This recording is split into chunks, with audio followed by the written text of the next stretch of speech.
Hi, everyone. Welcome and thank you all for being here today. At this time, I present our Master of Ceremonies of this event to you.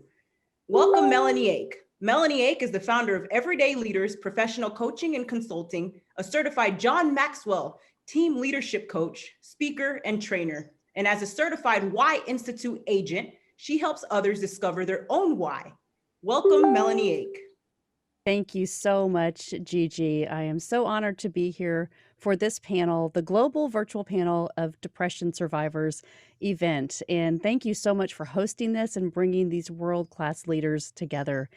Gigi, I'd like to introduce you today. Regeline Gigi Sabat, a motivational speaker, best-selling author ×2, life coach, first-generation Haitian American, the host of Walk With Me podcast on JRQ TV, a financial expert and CEO and founder of Life Service Center of America, LLC. We are so honored that you have asked all of these panelists today to share their stories and their lives about depression and survivorship. So such a great topic for us now during COVID, how we're going to survive the new normal. Today, I'd like to introduce you to our keynote speaker. This is a great friend of mine, and she knows a lot about this topic. Lachelle Adkins is known as America's Supermom. She is a wonderful inspiration to so many, a mother of 15, and does so many things for survivors of depression. Lachelle, welcome, and thank you so much for joining us today. Thank you so much, Melanie, for having me. And I am so excited to be able to speak on this topic. I think it is something that is so important for many people because it's the topic that a lot of people slide underneath the rug. They don't want to face. And to be honest, in my case, a lot of people don't even realize what depression looks like. For me, I thought it was not being motivated, not doing anything, not having any get up and go. But to find out that I was doing all these things, I was accomplishing goals and aspirations, but something was still missing. And diving deeper into that and finding out that it was depression and the journey that it led me on. So now I'm passionate about being able to share my story to the world because I think it's a very important topic that, a lot of us need to be prepared for in terms of dealing with life's challenges. So I've summed it up really pretty much to say that we need to have a toolkit. We need to have three things that I have learned on my journey that I believe are beneficial when it comes to tackling the hard topic of depression. The first thing is a mirror. We need to have a mirror and we need to look in that mirror every day and remind ourselves of how fearfully and wonderfully made that we are. We get into the cycle sometimes of comparison, comparing ourselves to other people, feeling like we're not enough by somebody else's standards. And that was something that I faced over and over again in my own story. And I learned that I had to forgive myself, I had to love myself, and I had to accept who I was, the good and the bad, the flaws and the strengths along my journey. So I think a mirror is the first thing to remind ourselves that the only competition we have is the person that we were yesterday. So every day we should wake up and figure out, what am I going to do to make myself better today, to impact and serve in this world today, to be a blessing to others. The second thing is your mindset. What is it that you believe? What are your values? Who are you? And this is something that a lot of us have, that inner voice, that knowing, that believing. But oftentimes we allow the voice in our head to reign louder than the voice that's inside of us. And so whatever you focus on grows. And so I believe you have to really dive deep and listen carefully, have that quiet time, remove the noise of society, of other people, of your children, social media, and have some time with yourself to really recognize, what are those values? What am I doing that helps me to feel good, that makes me feel like I'm excited and passionate about sharing my voice with others? Mhm. And the third thing we need is a microphone. And we need this microphone because it is the power of our voice. We have the ability to manifest things that we believe, and we give that power by our voice. So sometimes we whisper and we think nobody is aware of what we're saying, but the person who is really listening is ourselves. And so if we're reminded that everything we say is magnified with the microphone, Mhm. we will probably stop saying some of the things that we do say and realize the power of words. And so our words matter. It's important for us to not only uplift other people, but uplift ourselves. And that's the reality. Life doesn't come in a box neatly packaged with a formula of how you're going to be successful. It's the game of life that you have to learn along the way. And so Mhm. realizing that you have to create the environment for yourself. You have to be your own cheerleader a lot of times. I believe the fairy tale for so many years that, I could just believe it and it was going to happen, and I could talk about it to my girlfriends, to my kids, but it takes action. And that action begins by the things that we say, because what you say, you Mhm. believe, and what you believe, you begin to take action on, and then you get the results. And so I think that oftentimes we lose sight because we are trying to get the shiny objects, so to speak, that are innate objects. They don't have any power. A TV, a car, a house, none of these things can give back anything to you. And that's the problem a lot of times with many of us, is that we're seeking that validation from things that cannot give us anything back. And so realizing that I had to fill my own cup and I had to put my own oxygen mask on first was very beneficial on my road to recovery, and remembering that self love is really where it's at. And a lot of times that gets minimized by self care. And self care really is simply maintenance. That is not actually self love. And we have to ask ourselves the hard questions of, if I love myself, would I talk to myself this way? If I love myself, would I be doing these things? Would I be going these places? Would I be allowing these people to speak to me this way? Would I, not have boundaries? Would I not value certain things? And so it is out of that self love that we're able to have those hard, difficult conversations so that we can be better versions of ourselves. And so I think it's really important to think about, just like you go on a trip, if you're driving, you have a spare tire. Just like you're going camping, you have a first aid kit. Well, just like in the game of life, we need to have a survival kit. And that survival kit needs to include a mirror, your mindset, which you have to build on daily, reading books, listening to podcasts, gravitating towards people that are lifting you up rather than bringing you down, and really making a conscious choice. So often we believe we have to be around certain people because they're family or it's a friend that I've had for years. But if you're on the road of evolving daily, sometimes that daily process is pruning. It's removing yourself from things that are not serving you, some things that are stopping you from growing and being all that you can be. And you definitely need a microphone so that you can speak life to yourself and you can serve with a happy heart in the lives of other people. And so remember today that you are a product of your decisions. whatever you decide, whatever you believe, take action on it, because the only thing stopping you is you. The power lies within, and being able to focus on the positive, the things that you want to manifest. It all begins with what you believe and the actions you take every day.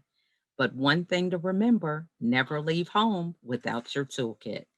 This is Lachelle Adkins, America's Supermom. I'm happy to be here and to serve on this panel, and I'm looking forward to a great time impacting the lives of many people as we rain the light, shine it brightly on depression so that we can give people the strategies they need to be the best that they can be. Thank you, Lachelle.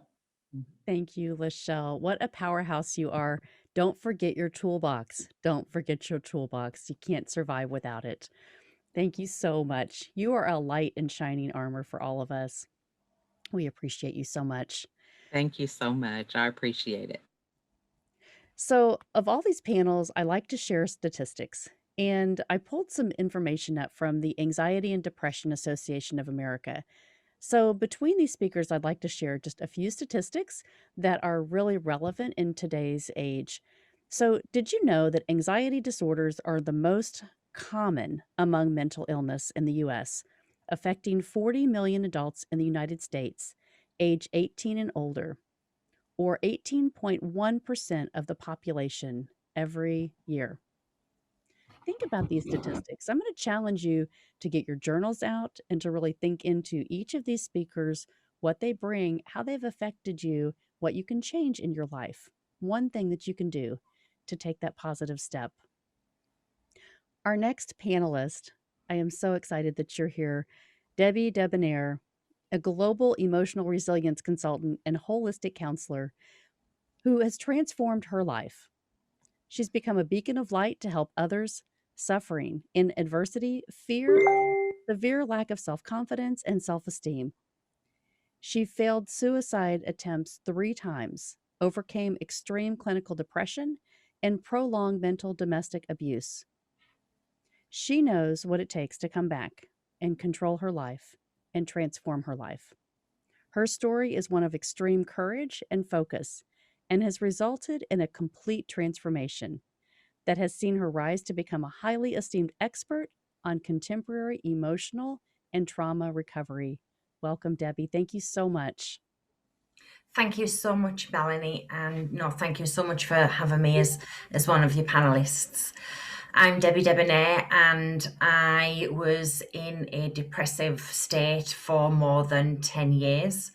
I spiraled into clinical depression through physical abuse and mental abuse, and basically being trodden so far down that I actually didn't know the way up anymore, and didn't really know what clinical depression was either. And I got really frustrated because nobody could explain to me what clinical depression was. And while I was going through my journey to overcome the clinical depression, having survived or should I say failed, the 3 attempts at suicide, and had my oh shit moment where I had a vision of my little boy crying, showed me that my little boy actually needed his mummy.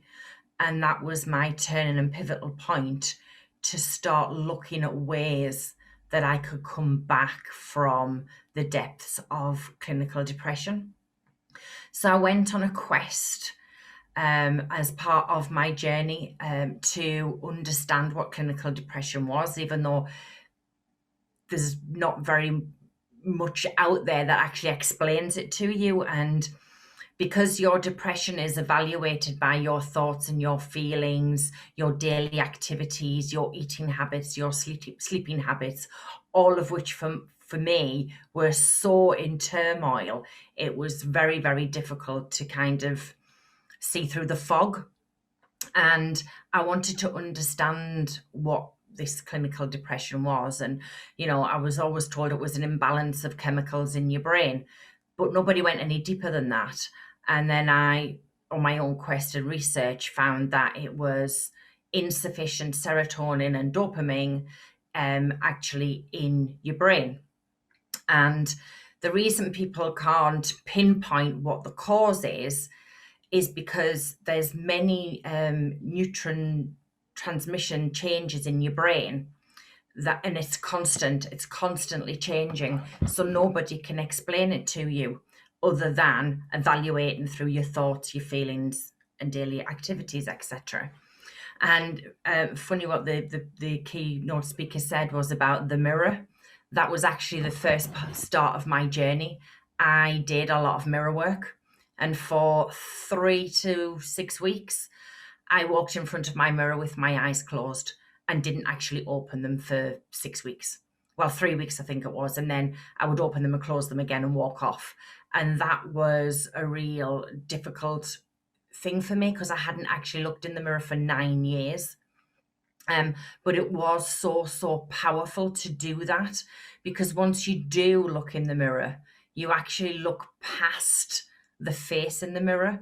And if you look into the eyes and deep into those eyes, you go into the heart of the person that's in the mirror. And that was what carried on my journey, because I did a lot of research between the relationship between the brain and the heart, and the power that they both have in assisting each other. So I did an awful lot of work on that, and also found out a lot about neuroplasticity, which is the brain's ability to adapt and master skills, store memories, and enhance our cognitive capabilities. But it's also listening and feeling those feelings that trigger those thoughts of, where are you going in life? What is your purpose?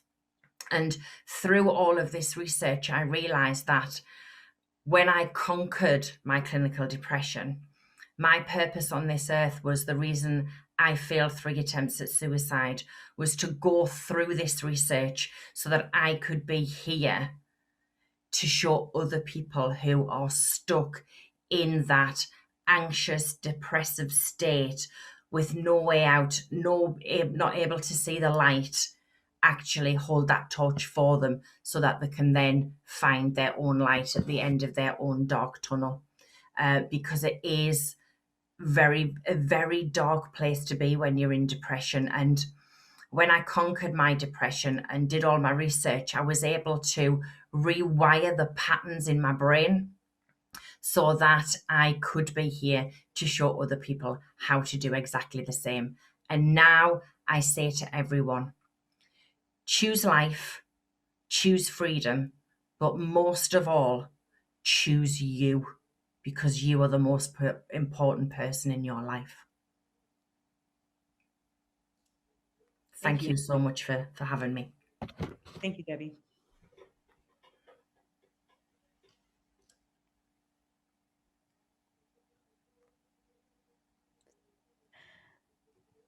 I hope you all heard that. Choose you. Choose you. It's so important. So many of us are struggling with so many things, maybe denying depression in our own life. And so it's important to know that you matter. So valuable. Anxiety disorders are highly treatable. Treatable. This is treatable. Yet only 36.9% of those suffering actually reach out for treatment. So you can do something about this. We're going to go on to our next panelist, Lori Schoenfeld, owner of Inner Enlightenment, a business built around connecting your inner light and the child within. She does this through stillness, creativity, play, and self-expression. She's also the host of Inner Enlightenment Show. Her goal and focus is to turn a negative experience into something positive through writing, speaking, and teaching. Welcome so much, Lori. Thank you for the introduction. I'm so grateful to be here. Depression is something that each one of us go through at different points within our life. It is something that is not often talked about. when we start feeling these feelings of shame, guilt, dread, and sorrow. With my own personal journey, I tried to hide them under the rug and put a Band-Aid on it and pretend that everything was just okay. And I lived for almost 3 decades of just coasting, but I was massively depressed. And I was depressed because I was trying so hard to be someone else. I was trying to be what I thought I should be, what I thought other people needed me to be, but not allowing myself to feel or be who I really was. And the turning point for me was when I took out, I call it the investigator journal, where I got my notebook and I got honest with myself and I started writing down, how do I feel? How am I thinking right now? What do I want? What's important to me? And releasing everything else that I thought I needed to be, that I thought that I should be, and almost relearning who was Laurie? Who was the person I did not give myself the opportunity to be? And that began my journey toward healing and starting to peel back those layers from depression to really starting to find joy, because I was starting to be who I am, what my heart wanted me to be. A big part of that for me was writing, and I would love to share a piece with you that I wrote 3 years ago. A tool that you can use when you're writing, as we all are writers, we have things that we think, feel all the time. Most of the time we don't write and we don't think we're writers because we go to this space of it's not enough, or we're not enough, or it's not worthy. Your voice is enough. And what you have to say is important. And there's a reason why you have that message that's different than everyone else. So first thing I would say, go to a place where it's calm, where you don't have distractions. Get out a notebook. Find one thing to pay attention to that's tangible in nature. In this piece that I wrote, I used rain. The earthy dirt and pitter-pat sound hitting the ground welcomed my tears with its own, speaking to me that I'm not alone. With every tear from the sky, the grass becomes greener and the rivers run wild with the overflow. In due time, flowers grow and leaves sprout, and the rain heals all their troubled droughts. It says, cry for a while, let your emotions pour dry. And I say, then I may never stop. It tells me I've held things in for much too long and I have a lot to work out. I say, I know, but it hurts and I can't bear the pain. I don't want to feel this way. I'm told it will help you grow. I promise you so. And when you stop, your soul will release the pain of today. A tear drops from my face, then another right after, and quickly a downpour came. The rain understood, and she brought in her emotions. We cried together in a rushed state. An hour went by, and I wiped a tear from my chin, and the storm let up at the same pace. It asked me, would you like me to leave? I said, no, stay for a while. It said, I'll stay until you have nothing left to say. I nodded my head and the storm trickled on. We both grew together that late day. Don't be a stranger. You're not alone. I said, I know. I appreciate the reminder. How do you feel? I replied, a little more light. It said, the storm can help you to be a pathfinder. I smiled and said, I know that you're right. I feel it inside. Releasing the pain can help me move on. It paused for a moment and then celebrated, showering me in clarity, and I danced in the rain to our newfound song. Thank you so much for having me. Thank you, Laurie.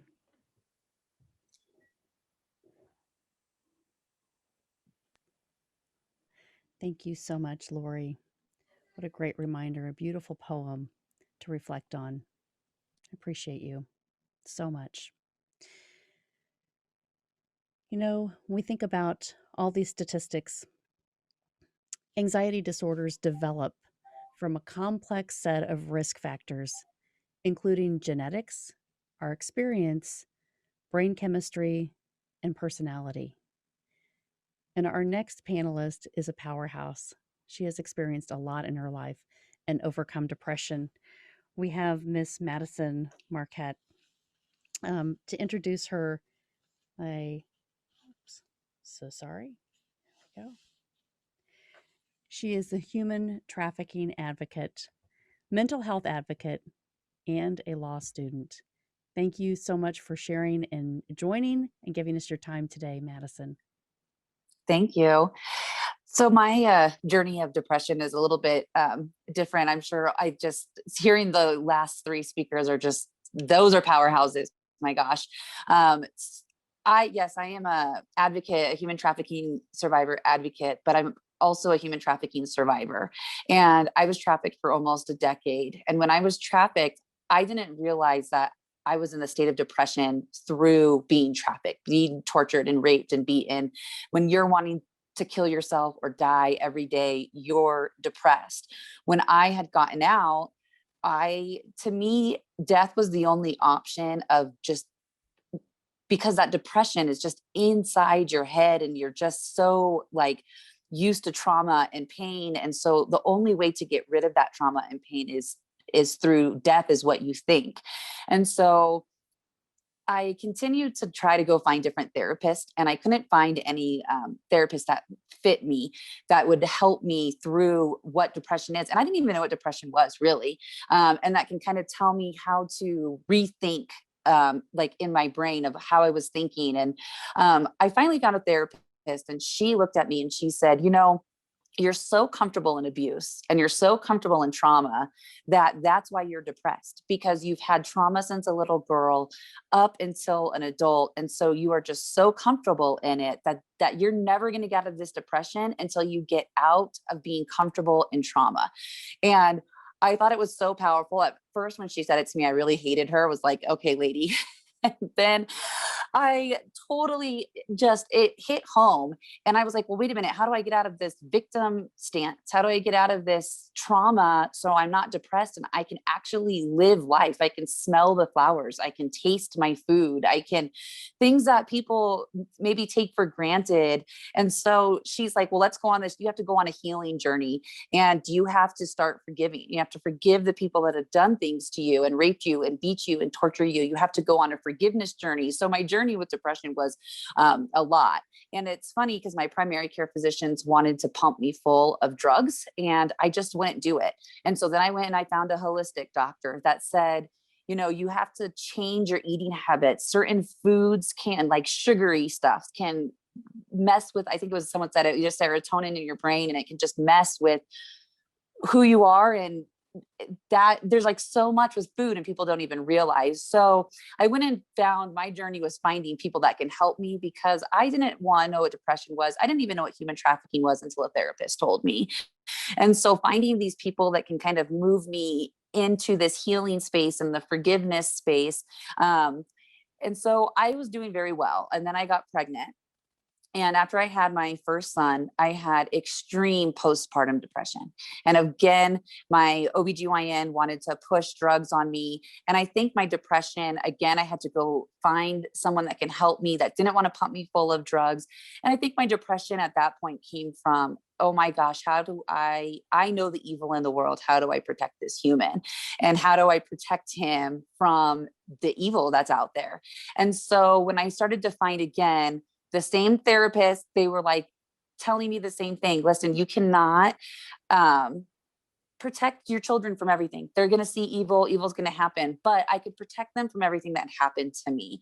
And I didn't have to be in a depressed state. And I needed to get into a healthy mindset for my son. I have two sons now. And so I needed to be in that healthy mindset for both of them, that if they were to ever struggle with mental health, that I can go to them and say, listen, this is not anything to be ashamed of. It's just something that we need to work on.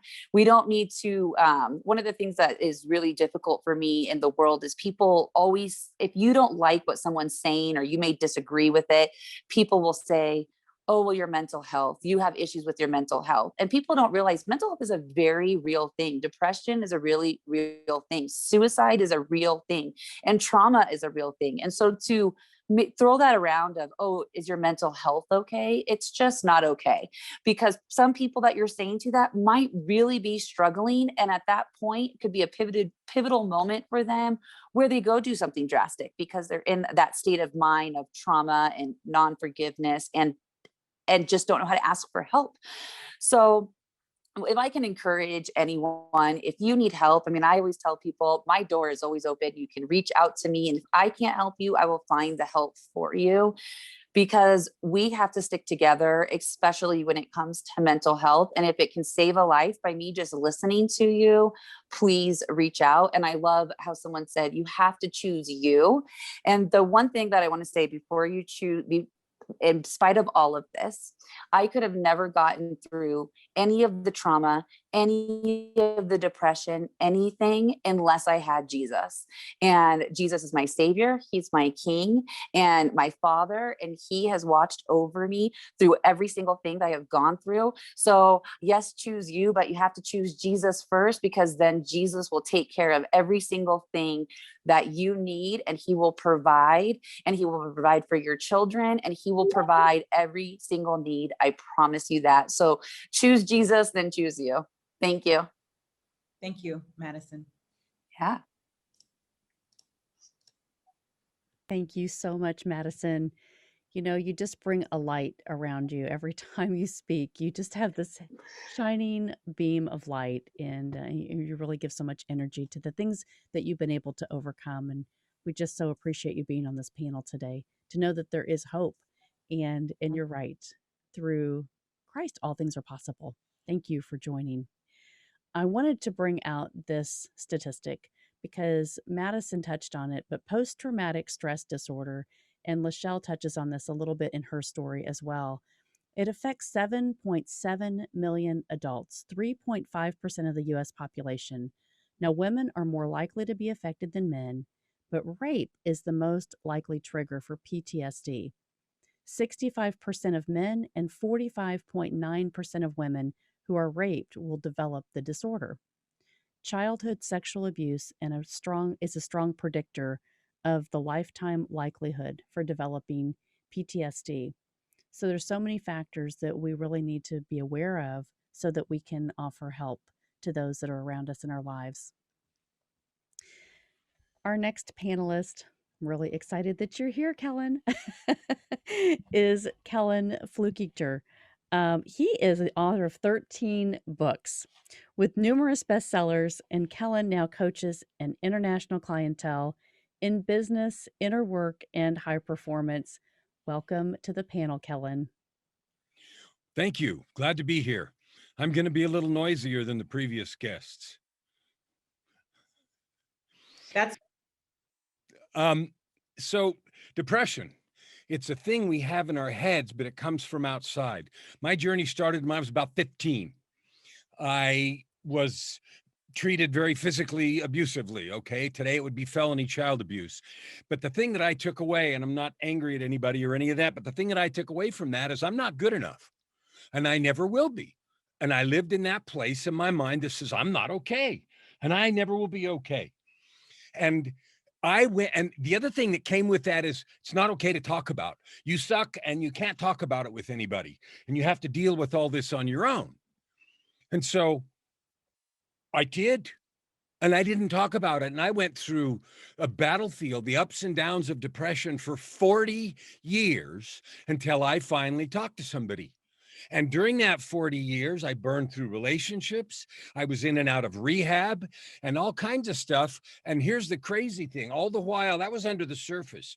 All the while, I had all these high profile jobs, and I was doing all this stuff that was really look cool. And people would look at my life and say, wow, you got it made. You got all this stuff. And the answer is, I can't wait to get high. I can't wait to get drunk. I can't wait to do anything because I hate myself so bad. And our first speaker, who I love, Lachelle, talked about having a mirror. Boy, when I coach, I have one of these handy right in front of my right on my desk all the time. And I hold it up when a client says something and I'll say, did you hear what you say? And she said mirror work. A couple of our people have referred to that. If you don't walk by the mirror, walk up to the mirror, deep into the soul of your heart through your eyes and say, I love you, right to your core, even if you want to look away. I had one client tell me, I'd rather put my hand in a meat grinder than do that.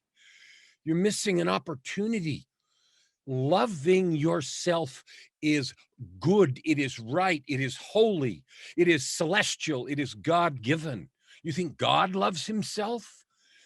Of course he does. So does Jesus. And I know Gigi's powerful thing of God first, and I loved what just got said about the Savior. I was too stubborn or whatever to help myself past my depression. I had to have some divine intervention. When I was in my early 50s, finally, I was a terrifying addict, even though I was functioning. $3,000 a week was the bill, right? For that, the drugs that I was using at the time. I had a divine intervention. God said, we're not doing this anymore. So I walked away from all of that, not knowing, not having any idea what I was going to do. I was single again for the third time. And 2 weeks later, another divine intervention brought my now wife of 14 years to my side in a miraculous way also.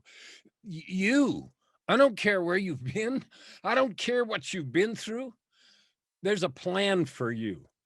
You've got the opportunity to do good. Now, since then, I loved the mirror, the mindset, and the microphone. That was beautiful.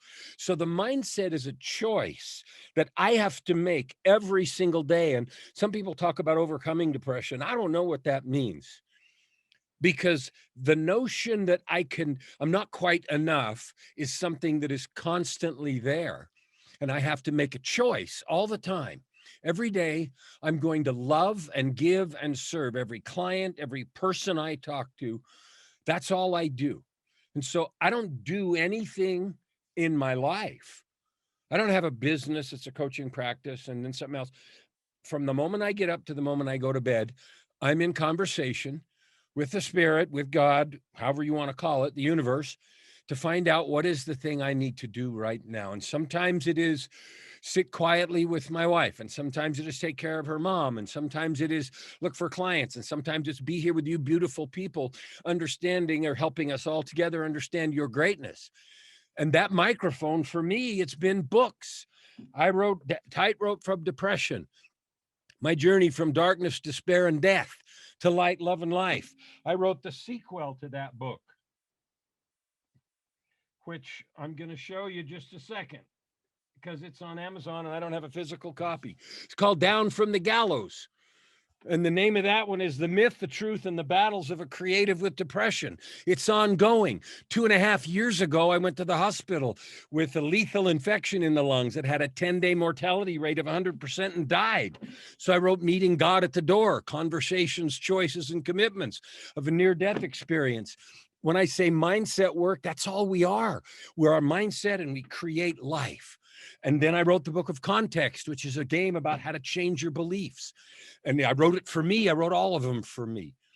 And so if I can leave you with one thing today, it is my overflowing love for you and my absolute knowledge from this ridiculous journey that I've been on, that you are loved. And the invitation from me and from others to love yourself is such a beautiful place to start. Every day, every minute. Love who you are this minute, as well as the person you think you're becoming. Go after your mission, your purpose, and use your mirror to love yourself. Create the message that you have through your mindset. You choose it and then spread it with your microphone, whether you write books or you speak or you love your kids or whatever it is that you do, and know that there is no one that can be you, and God needs every single one of us. Thank you. Thank you, Kellen. Thank you so much, Kellen. Gosh, remember, we are all here on purpose, for purpose, and writing our journals is writing our story. So what a great reminder. 13 books in your chair. Thank you for sharing that, Kellen, and your inspiration. You're amazing. Depression is the leading cause of disability worldwide. Almost 75% of people with mental disorders remain untreated in developing countries, with almost 1 million people taking their lives each year. In addition, according to the World Health Organization, 1 in 13 globally suffers from anxiety. The World Health Organization reports that anxiety disorders are the most common mental disorders worldwide, with specific phobia, major depressive disorder, and social phobia being among the most common anxiety disorders. Our next panelist, we're so grateful that you're here all the way from Australia, is Renee Michelle, international speaker, author, and consultant. With Renee Michelle, speaker, author, consultant, we're so excited to have you. Her book is From Victim to Victory, Battle Scars Are Beautiful. Thank you for joining us today.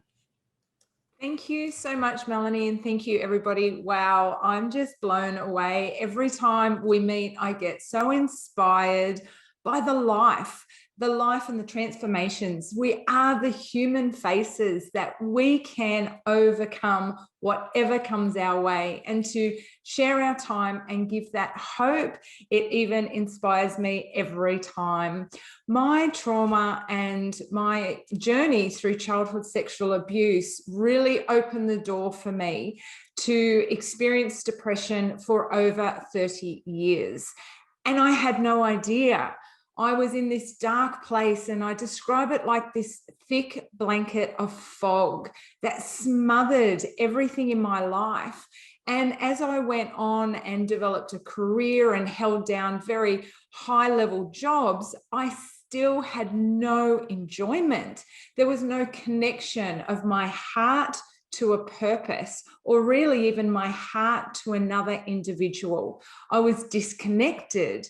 I felt isolated because it was all up here. I kept it hidden.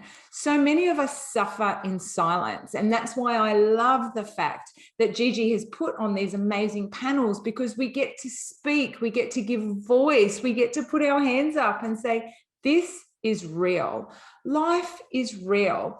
I didn't ask to be abused as a child, and there was nobody around talking about this. So my limiting beliefs told me I was worthless. My limiting beliefs told me I was responsible for what had happened to me. I, every single day, internalized the pain, and I had nowhere to turn to. Every day smothered in that fog, I, like many other speakers you will hear from and have already heard, ran to suicide. I just didn't know how to stop, and I didn't want to feel. That pain was overwhelming. And this is the thing, and this is something very important that I want to convey. When we avoid pain in our life, when we run away from circumstances, I'm medicated on alcohol and drugs. I started taking drugs at the tender age of 10. I was looking for anything to avoid feeling not good enough. And when you live every day with those limiting beliefs of I'm not good enough, that is when something like depression is so prevalent. And then I was triggered by things like the weather. I was triggered by a bad comment at work because, again, I told myself, this is your fault. See, you're not good enough. It all came back to my core beliefs. And my core beliefs, when I started to heal, is where I started on changing who I saw myself as. And Jesus was the one who found me and pulled me out of the darkness. Jesus was the one that told me that I am righteous and loved in his sight, that what the world said about me was not truth. And that's where I started rebuilding who I was. I found hope in him, not what anybody else said. And that is when I started to feel joy for the very first time. So if I can urge you to find an accountability person, whether that is a therapist, and I tried many, don't give up, keep going till you find the right one. Turn to church, turn to the word, turn to truth, who says that you are the heir to the throne. Nothing that comes at you will be bigger than what God has placed on the inside of you.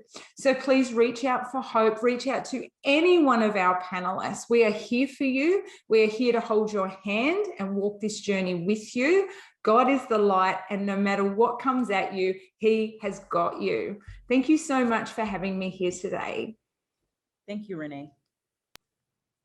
Thank you, Renee. We love you. You are just wonderful person. And on your journey, you're so encouraging for all of us to know that we can get through anything. And you're right, with God, all things are possible. Appreciate you so much. Obsessive compulsive disorder is also part of anxiety and depression. OCD affects 2.2 million adults, or 1% of the US population. OCD is equally common among men and women. The average age of onset with this is 19, with 25% of the cases occurring by age 14. 1/3 of affected adults first experience symptoms in childhood. So if you're an adult dealing with depression, you really do, like Renee just said, getting help to understand that this started very early and the reasons behind that. So many of our panelists are encouraging us to find better ways to live our life today. I want to introduce our next panelist, Miss Tess Thames. Tess is an international best-selling author, trainer, and coach who gives her clients and tools to take action of their dreams and live the life that they desire. Tess helps authors create a bankable business. And after 2 decades of building a successful hair extension and hair replacement business, which has transformed thousands of women's lives and self-esteem, she turned her talents to coaching women and men on how to clear the chaos in their lives with the 3 C's: chaos awareness, clarity awareness, and commitment awareness. Welcome to the panel, Ms. Tess. There seems to be a technical issue. Oh, there she is. Hello, Tess. We still have her on mute. Hello, can you hear me? Yes, ma'am. Can you? Okay, yes. Hi, I'm Tess Thames. I'm glad to be a part of the panel, and thank you, Gigi, for inviting me. Yes, I have. I wanted to share with everybody about, the power of pushing through. And in one time in my life, several times in fact, but one that I can remember is when I got into a state of depression, when I got stranded on I-10 and had to be rescued by boat for 2 days. And I went into a state of depression. And I had to push through and start looking in the mirror. I hear everybody talk about in the mirror, and that's true. I could not recognize who I was. And when I realized that I needed to get some support, I had to get support from the church council every week to push me through. And for anybody out there that's listening, that you can't do this alone. You need support. And the support pushed me through, helped me to get there. But I made a decision that I wanted to do something different. And that made a difference in my life. So I want to thank you guys for having me. And just know that, through God, that really pushed me through, because he was the answer, not only to with the counsel, but that I knew God had my back, and say, Tess, you can do this, you can push through this, because I didn't recognize who I was. I didn't recognize who I was at all.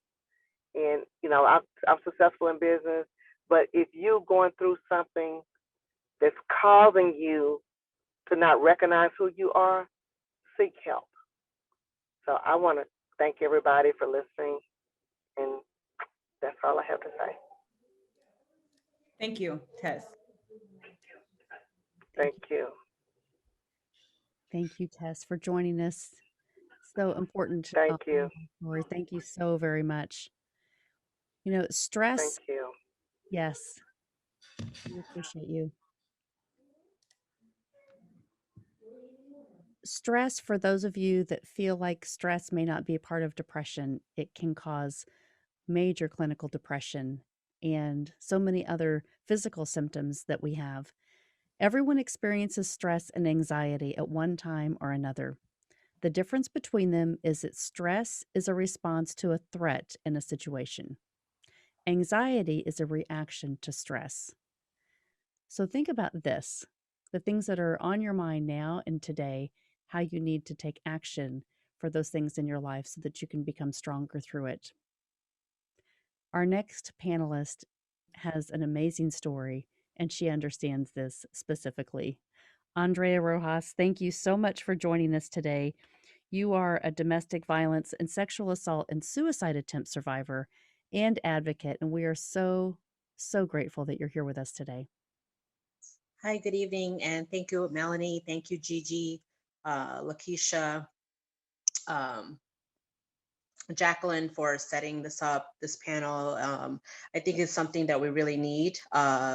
You know, even to this day, helping depression. It's a very serious disease, and I've been dealing with it pretty much all my life. I'm a survivor of sexual abuse from 7 to 10 from 2 family members, and on the outside, you know, you saw this happy, smiley little girl, and inside I was crumbling. I was, you know, crying to God every night, please stop this.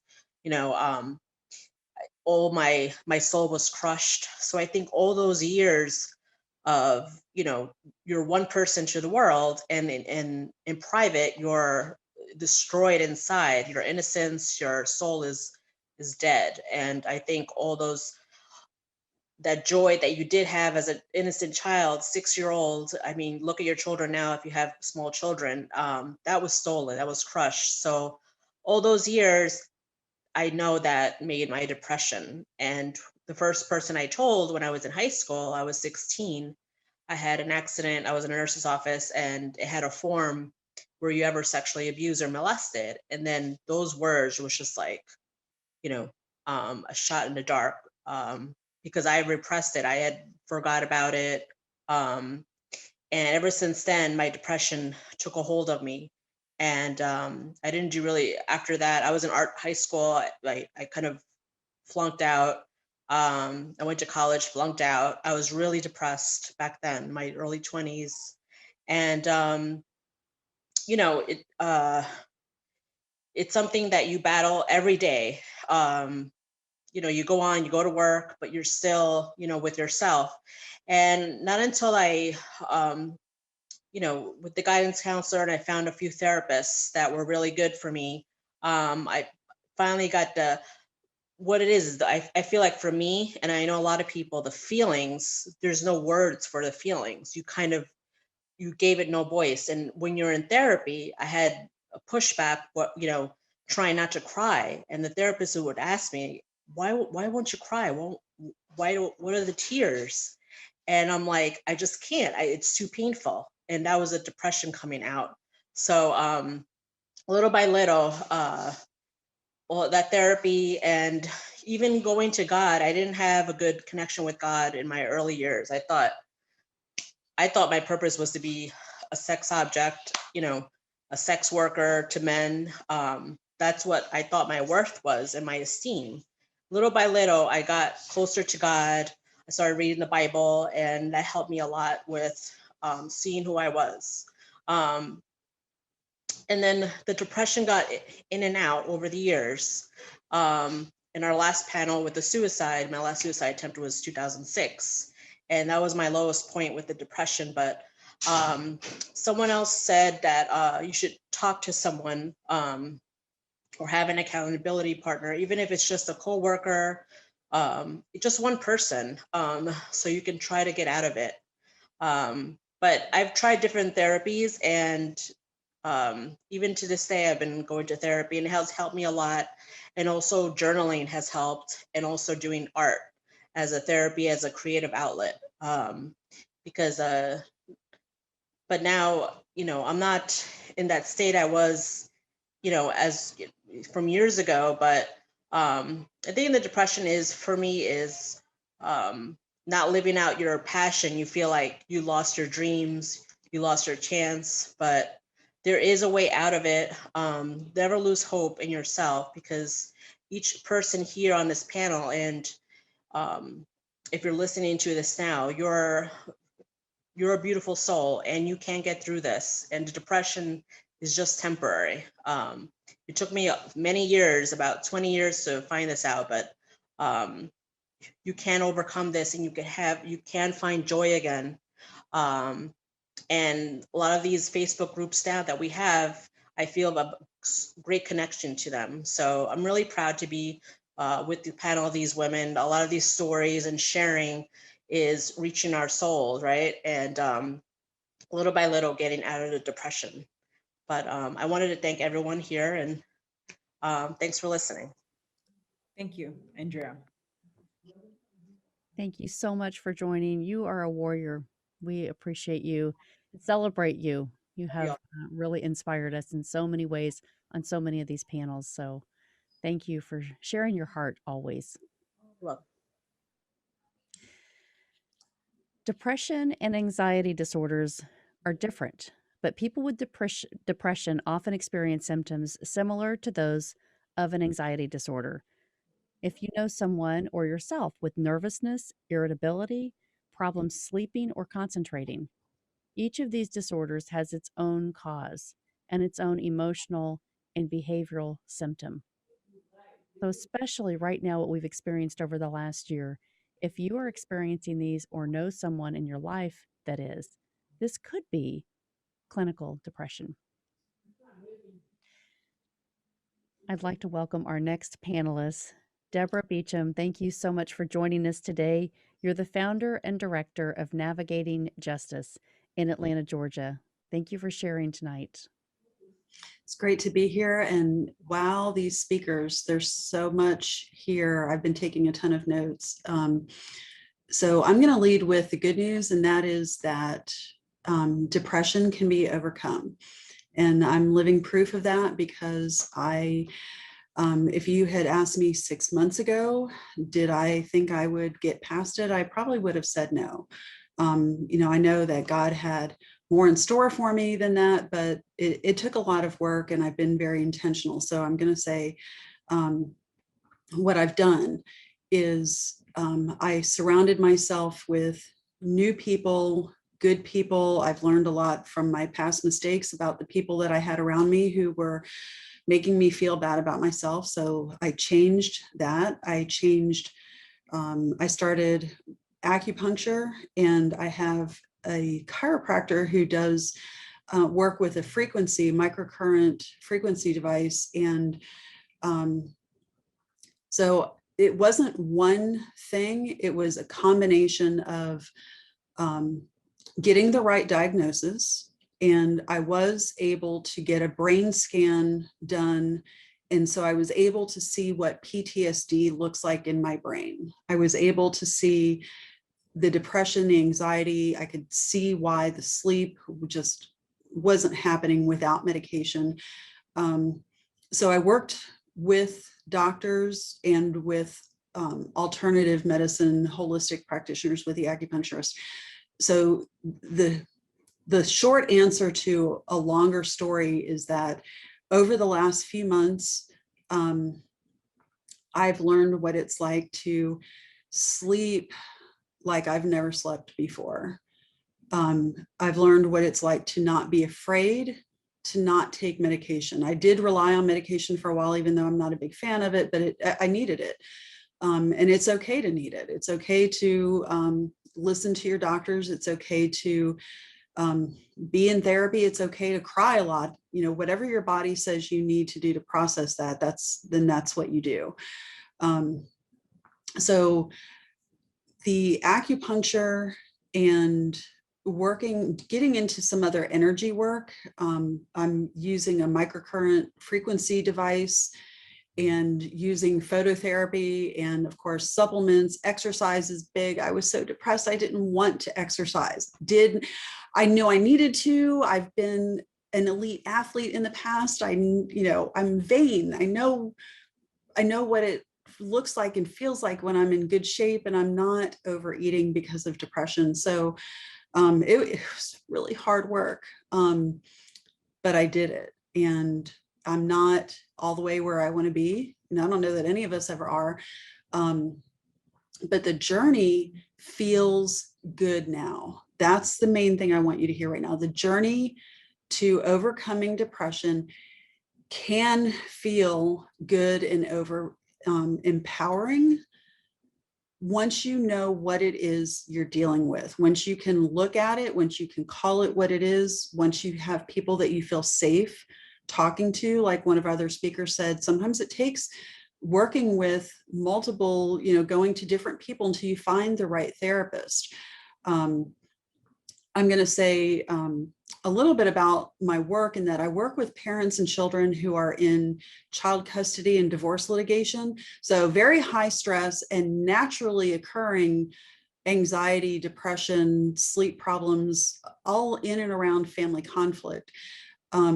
So I've not just experienced it firsthand, and I've experienced what my stepsons and then my own children went through because of the conflict that entered the court system. But I think this is a call to action, maybe, that if you have people in your community, your neighbors or family members who are dealing with litigation, be especially tuned in to what's happening with depression, anxiety, sleep, and for goodness sake, talk about it.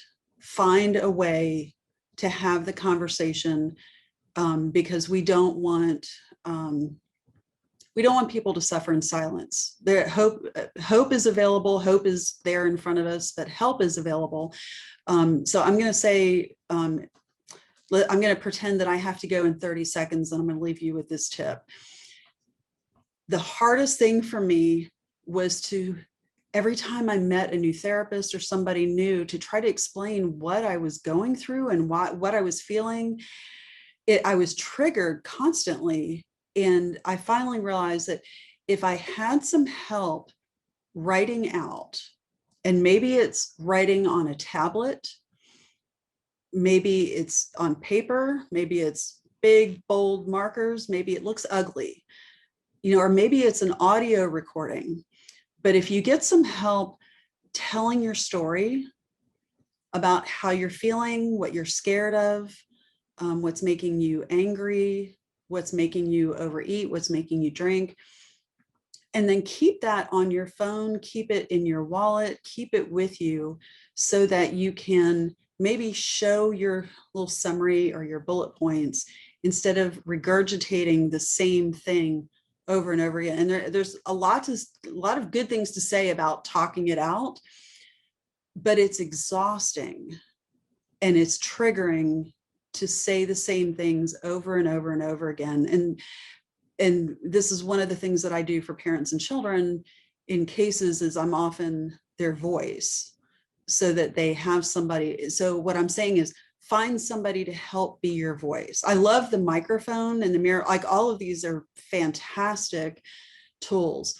So my tool to add to the toolbox would be to find somebody to help speak for you, and or have something in writing or an audio file that explains what you're going through, to kind of take the burden, take some of the weight off of you from trying to explain what's happening with you. I love, I think it was Madison talked about, actually probably a couple of people, about forgiveness. Forgiveness is a powerful tool for dealing with depression. Faith, of course, I wouldn't have made it. I would not have made it through the last 5 years without my faith. I was showing somebody, I did a Zoom prayer session yesterday with somebody And I showed them my Bible and how just filled with Post-it notes and stickies and all kinds of, and just overflowing this Bible was. I wore it out in my depression, in my fear, in my anxiety, in my sleeplessness. So I'm proud to say that I now have this living proof in my Bible and in my body that you can, you can rely on God, and B, there are people around you. It's hard to ask for help, but there are people who will listen and who will step up. And you can get better. And I'm so excited to go to sleep at night now, because I know I'm going to sleep. I'm not afraid. And when I wake up in the morning, I'm still like, it's still kind of new for me. So I'm like, oh my gosh, I actually slept all those hours and I didn't have nightmares and I didn't get jolted out of bed in fear and shock. So, it's so cool. So look for the help. It's there. And you can find me through the group if you have any questions. Thanks for having me here. This is a great group. Thank you, Deborah. Thank you, Deborah. It really is about overcoming. It's getting that mindset right and having those tools in the toolbox, getting that person and being able to write about it is so critical. Thank you for reminding us about that and for sharing and for standing up for other people that can't. I wanted to go back to just a list of things. If you or someone that you know is experiencing these are the signs of depression. And so get your journals out, right? So there's 9 things. Little interest or pleasure in doing things. Feeling down, depressed, or hopeless. Trouble falling or staying asleep or sleeping too much. Feeling tired or having a little energy. Poor appetite or overeating. Feeling bad about yourself, or that you are a failure, or you've let yourself or your family down. Trouble concentrating on things such as reading the newspaper or watching television. Moving or speaking so slowly that other people, they may have noticed. Or the opposite, being so fidgety or restless that you've been moving around a lot more than usual. And the last one is thoughts that you would be better off dead or hurting yourself in some way. So again, if any of those resonate with you today, please reach out to this Facebook group that's created so that you can get the help that you need or for someone else. Our next panelist, Erica Castro, I am so happy that you are joining us today. You have so much to teach us. You're a teacher at MUSD, domestic violence, sexual assault, and suicide attempt survivor and advocate. Thank you for joining us. Hi, thank you guys for having me. I'm so grateful to be on this panel. My depression started when my mother died at 5 years old. And then I was being sexually abused as well. And so it was very difficult for me to really deal with my emotions and my feelings. When my mother died, I went from being taken care of to neglected. And I had to pretty much grow up and be on my own and deal with all the emotions and all the pain and the loss that I had. In the 7th and 8th grade, I became a cutter. And I kind of understand it today. I would rather feel the physical pain instead of the emotional pain. And even still, with all of that, I didn't find help. I didn't find support. I grew up in a Hispanic family who didn't really believe in therapy or you just have to get over it. You just have to get through it. And so I did good in school. I figured, okay, I need to get out of this house. I need to get out of this house. What I didn't realize was that graduating from college, and if you don't heal, you tend to perpetuate those same problems that you had, just with different people. So my father was with an alcoholic, and so when I left, I graduated, I left to California. I married an alcoholic, and so I was living the same life that I was living as a child. And I kept repeating that same pattern. When you're on survival mode, you don't even realize you're depressed. You have no idea. I didn't realize, I knew that I had bouts of depression and bouts of sadness, and I did suffer from suicide ideation and, all these different things, but I didn't really grasp it because I was so busy trying to take care of everything and neglecting myself.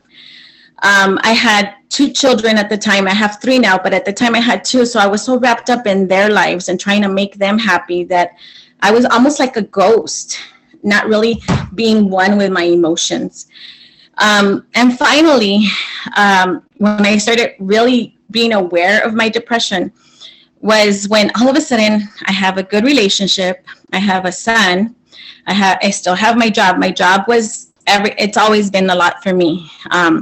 Because I teach and I impact and I want to help them. And I would show up to work every day and feel this empty hollow in my heart every single day. And I would still get up and still go to work, but I felt so empty and so hollow. So it wasn't until I discovered that if you don't deal with your childhood trauma, you're going to take it into adulthood. And that's what happened to me. I had everything I wanted. I had a good relationship. I had a good, I had my sons, my children were doing well, and I was still empty, sad, and hurt. And I had to find help for myself. I did have several therapy. I went to group programs, but I got to say, honestly, the thing that really changed my life was hiring a coach. Because my coach told me at one point, if you don't listen to me, you're going to have to pay someone else.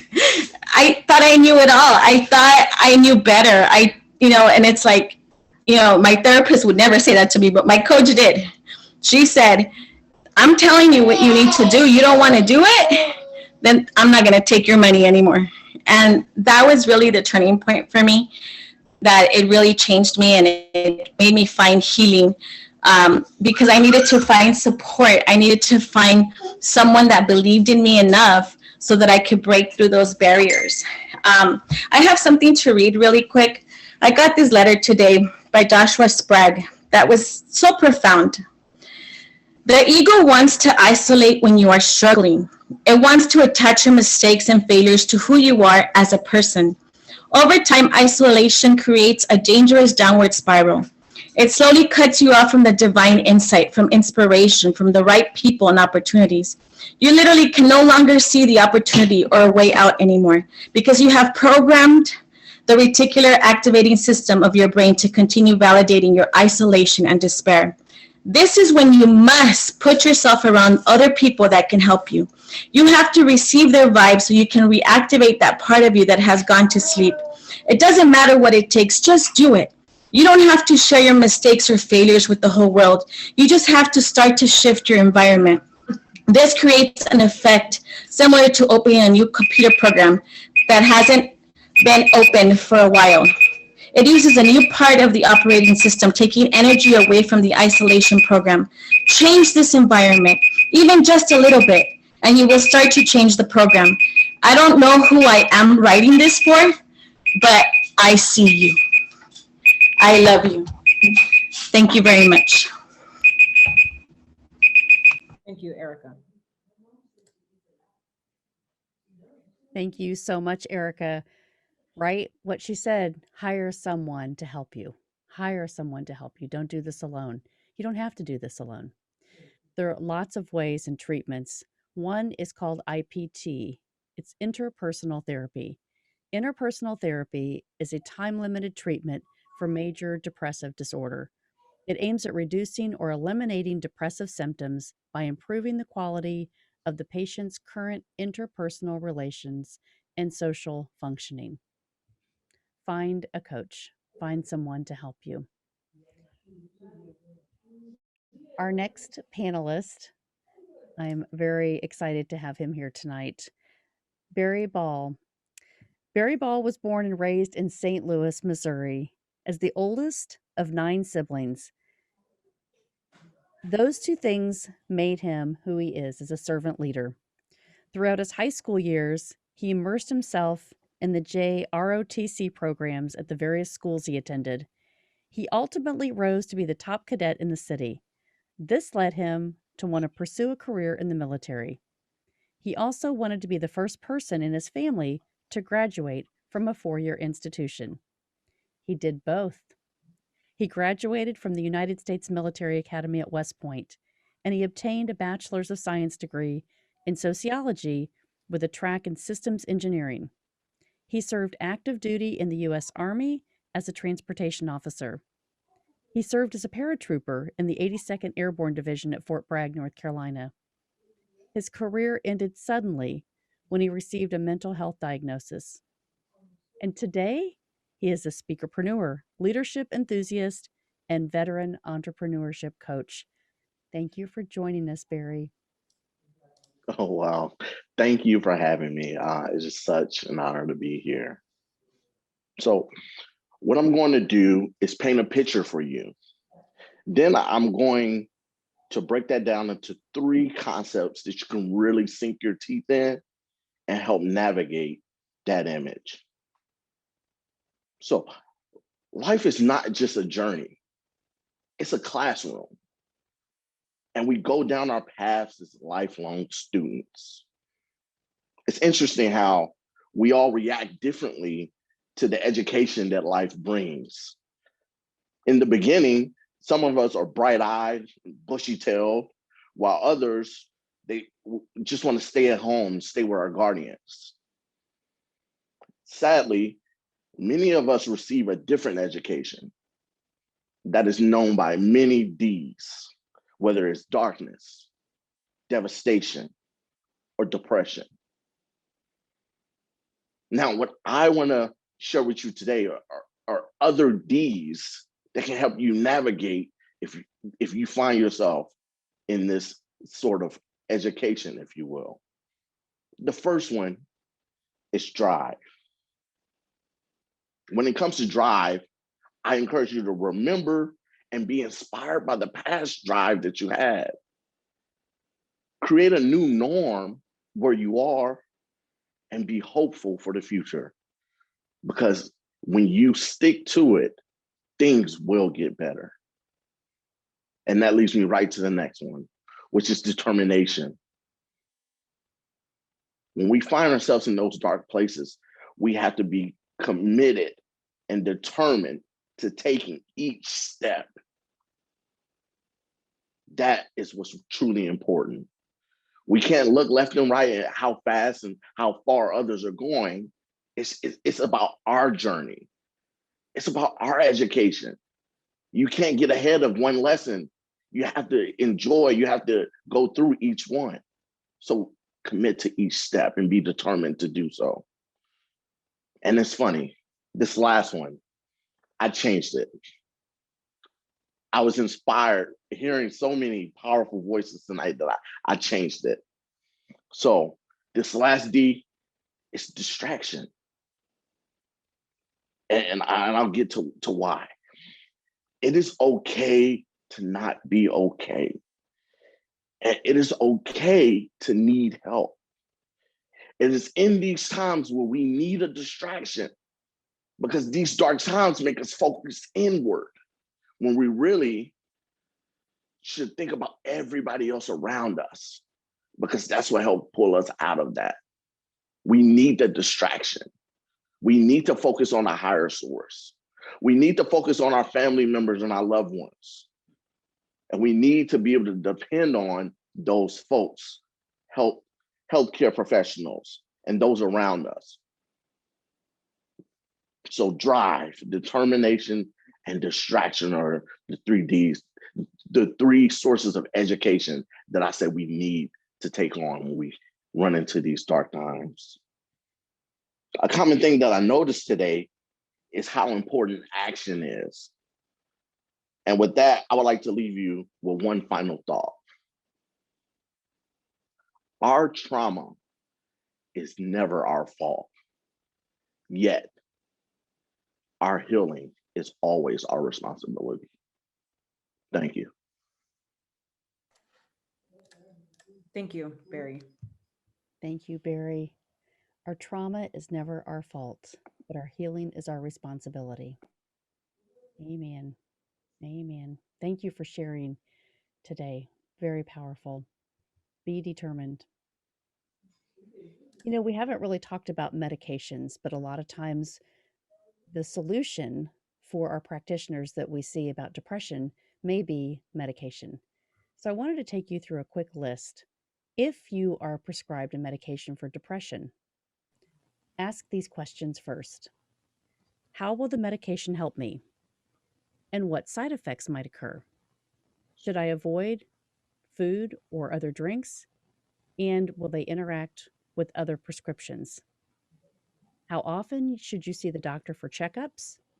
And is it a new drug and is it appropriate? Will the benefits help my current state? And then what are the drawbacks, right? Ask questions. Always ask questions about your own health. So take that stance, just like Barry did. Have a focus and be determined and take action. Our next panelist, hello, and welcome, Beata Severan-Reed. You are an in-demand change and transition coach, international speaker, and change maker. Thank you so very much for taking time to join us this evening. Thank you. I'm so happy to be here. And let me just start on my speech. And I just want to say, everyone who spoke before me, what a beautiful stories, what a beautiful teachings.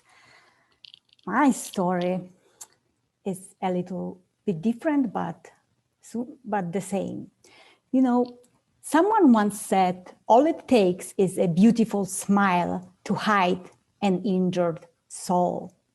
Smiling was something I hid behind when life was presenting me with personal challenges. Smiling through the pain was my way to respond to people asking me, hey, what's wrong with you? You are young, you are beautiful, you are educated, you have great job, you are living in the big city. The entire world is at your feet. And that man, that beautiful man that you spent 11 years with and you planned your life with, you know, what about him? He left with another woman, but you will find another one. There is one for you. Come on, you will be fine. Now put yourself together and smile. And I smiled. I smiled through tears and I smiled through my feelings of rejection and insignificance. After a while, my smile numbed my feelings. My smile numbed my emotions that I had no clue what to do with. And that turned me into ongoing dual sadness. Sadness that turned me also in a victim mode for a very long time. You see, my story is not unusual. There are many people with an injured soul caused by a breakup, rejection, job loss, abuse, and neglect.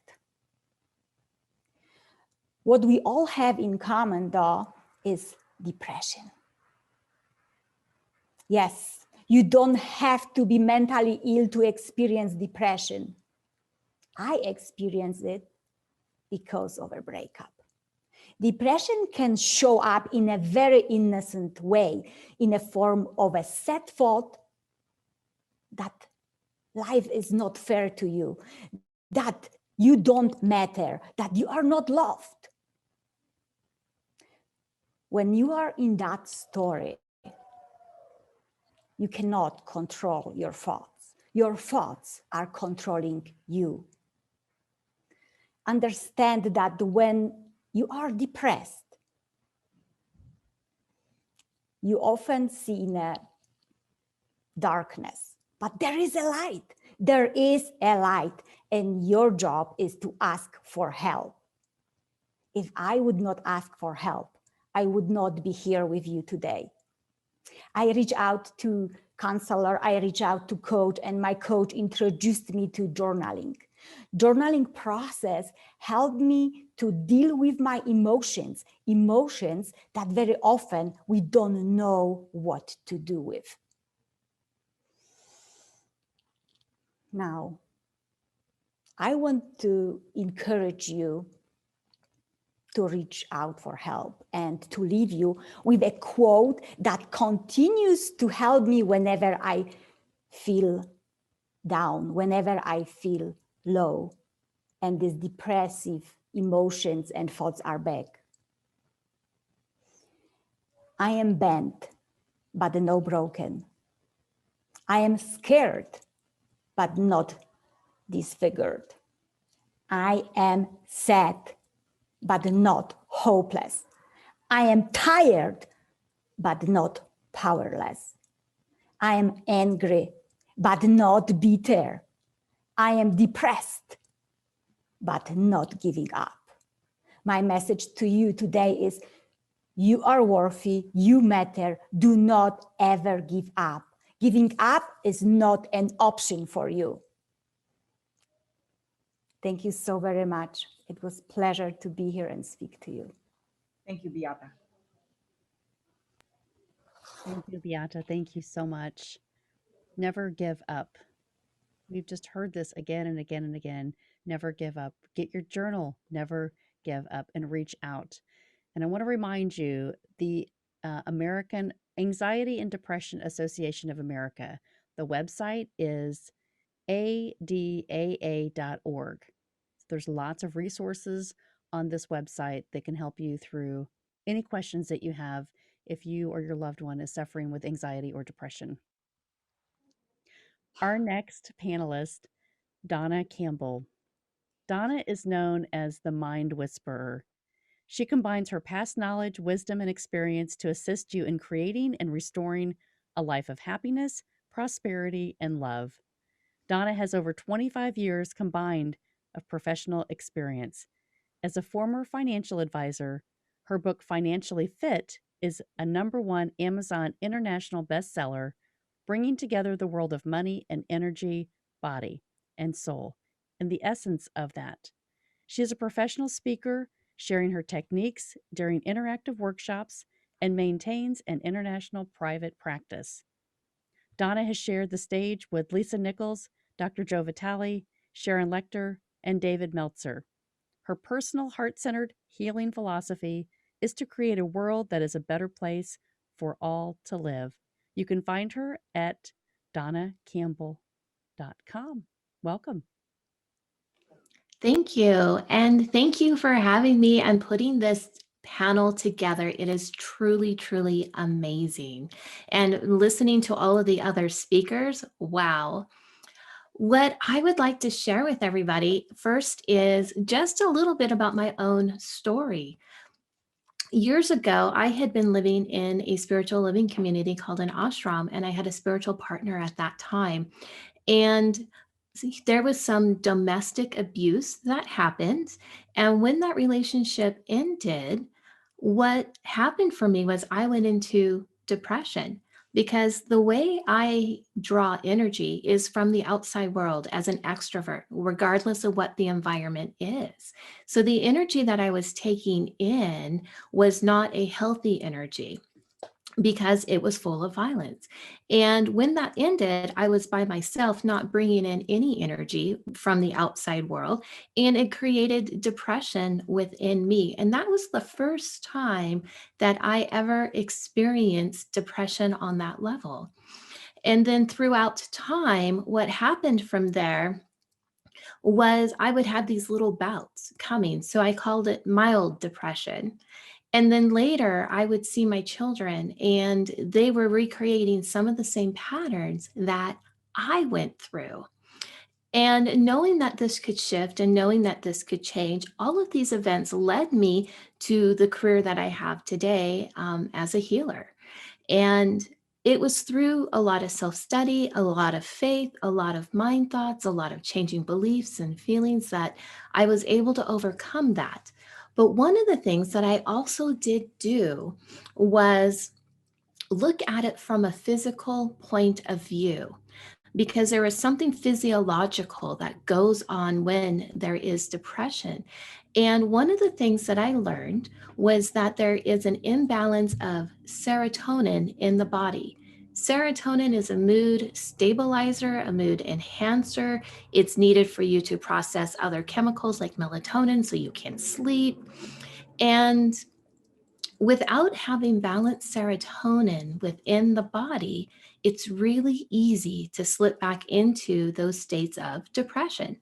So I'm going to share with you 3 tips that anybody can do to help overcome this, especially with the whole last year of our world and the environment that everybody went through, because we had a lot of change that was unexpected, and a lot of people were bringing in energy within their body that wasn't healthy for them. So they went into an imbalance, and it changed physiologically inside of their body. So the first tip is to make sure that we are mindful about our electronics, whether it's TV, the computer, our iPhone, video games, all of those things, because every time we use an electronic device, we get a little surge of serotonin. But over time, if that serotonin isn't replaced, then what happens is we become depleted in that. So overuse of the electronic devices will deplete you of serotonin. So just be mindful of that, because this whole last year, our world went completely virtual. The second tip that I have for you is to make sure you get adequate sunlight, which means going outside.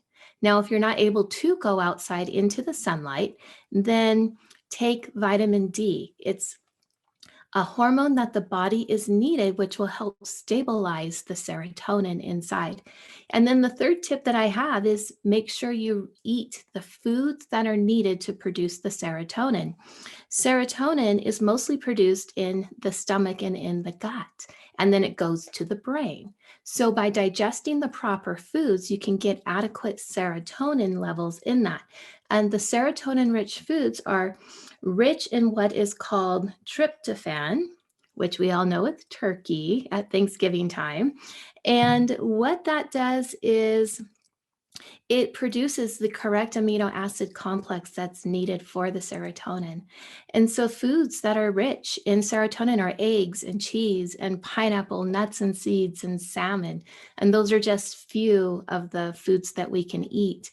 When you do these things, you can start shifting your body on a physical level, which will change your emotional component and can help pull you out of those depressive states. And just here in closing, I'm going to share with you a mantra that I was given when I was writing and journaling one time that I've used to get me through all of my difficult times. And that is trust and you will see, believe and you will know, have faith that all is well. Follow your heart and spirit will lead you. God will lead you. Creator will lead you always. So thank you for having me. Thank you, Donna. Thank you so much, Donna. What practical applications. I love this, right? Everyone can do this. Whatever part of your journey you're on, you can eat right, you can get more sunlight, get more exercise, and just take notice for yourself. Thinking of everything that we can do, right? The application. So thank you so much for that challenge. Some organizations that you can reach out to. Advocacy and professional organizations can be a great source for information when looking for any kind of mental health providers for depression. They often have information that you can get to easily on websites or have practitioners in your local areas. Some of these include Anxiety and Depression Association of America, Depression and Bipolar Support Alliance, Mental Health America, and National Alliance on Mental Illness. So our next panelist comes to us, and so glad that you're here tonight, Stephanie. Stephanie Epstein, founder of Your Highest Heals Coaching, integrative wellness coach, mindset shifter, and spiritual mentor. Welcome. Thank you so much for having me. It's an honor to be here and to speak my story and speak my truth. And just to hear everybody else speak, everybody has been so inspiring, and it's just a beautiful event. So thank you, Gigi, and thank you everybody who has contributed to this event. So what I've been hearing tonight is that there's so many different approaches to do what works for you in terms of finding your healing around depression. And what that reminds me of is to not give up until I find what works for me. And my story began when I was 14. I just remember being in my room, looking out the window on this beautiful day, but it was bleak because I was depressed. And I didn't know what was wrong with me, and I didn't really know what to do. And I felt completely numb. And eventually I surrendered and I asked for help. And I went to go see professionals, and I really needed a safe space for my feelings to be held, and then my voice to be heard, and the voices in my head to be heard, and where I could be seen. I needed that. I needed that comfort, that love, that community. And, you know, I was put on medication, which was important for me. And then life went on, and I was 14, or by the time I got a medication, I was about 16, and life went on. And, you know, I do suffer from addiction and trauma. And so I went through, going through that was very challenging. And I found my way, and I got help, and I sought out professionals, 12-step programs, and found community, which I think community is so important. And then I also found my higher power, which is God. And I believe somebody talked about divine intervention. I believe that it was divine intervention for me. And I was looking in all the wrong places and seeking for love and connection in all the wrong places. And I didn't feel like I was enough, and I didn't feel like I did enough, and I didn't feel like I had enough. And, you know, this is a real illness that deserves to be treated, whatever that looks like for you. Again, I encourage whoever is listening right now, if you are suffering, you're not alone. You don't have to go through this alone. And today I just have nothing to be ashamed about. Like, it's important that I bring depression to the light and to let my voice be heard, because I do feel as though I am a survivor. And I do have days where they aren't such great days. And you know what? That's why I have my support system. That's why it begins by asking for help and finding that community and connection, so I have a place to go when I'm having a bad day. And, you know, it's really for me about feeling okay even when I'm feeling bad, you know, like having that love and support and seeking that higher power of mine to really comfort me. And but, you know, again, I said I was on medication, which I think is really important, but my recovery goes much deeper than medication. I do a lot of trauma work with different therapists, and because I've done this healing work, I'm now able to pass along my experience and what I've been through, and the healing work that I've done and continue to do on a daily basis, day in and day out, to other people, because there's so many people who are struggling out there right now, and have been for a long time. And I silently suffered, and I don't want anyone to have to suffer anymore. There are so many people out there to help, so many different avenues of help, again. And we are human, we don't have to be perfect. I know I don't have to be perfect. And I just strive to feel better and heal, but I don't have to beat myself up if I'm having a day where I'm just not feeling, you know, joyous and happy and vivacious, because I'm not going to have, every day is not going to be like that. But I don't feel like I want to die.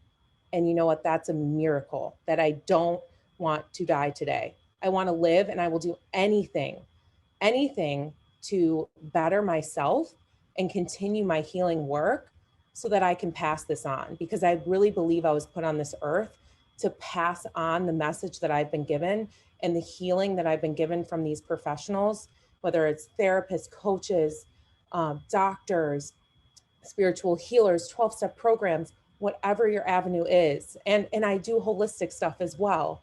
It's also important. So all I have to say is just find what works for you, continue to ask for help, and don't be afraid, and you're not alone. And I'm just so grateful for this opportunity to speak here tonight. And it's wonderful to meet all of you amazing, amazing people and survivors. So thank you. Thank you, Stephanie. Thank you so much, Stephanie. My goodness, that was wonderful. Remember that you can survive this. It's just finding the right person. You may not have the right person. So if you're feeling like you're frustrated and still can't connect and can't find that joy, that's what you need to do, is find that right person. There is another piece of this. There's an article from the Mental Health Association, and this says, once you find a potential provider, it can be helpful to prepare a list of questions. So you want to make sure that this person is a good fit for you, just like Stephanie described. Some of these examples, here's a few. You can ask, what experience do you have treating someone with my issue? How do you usually treat someone with my issue? What do those steps look like?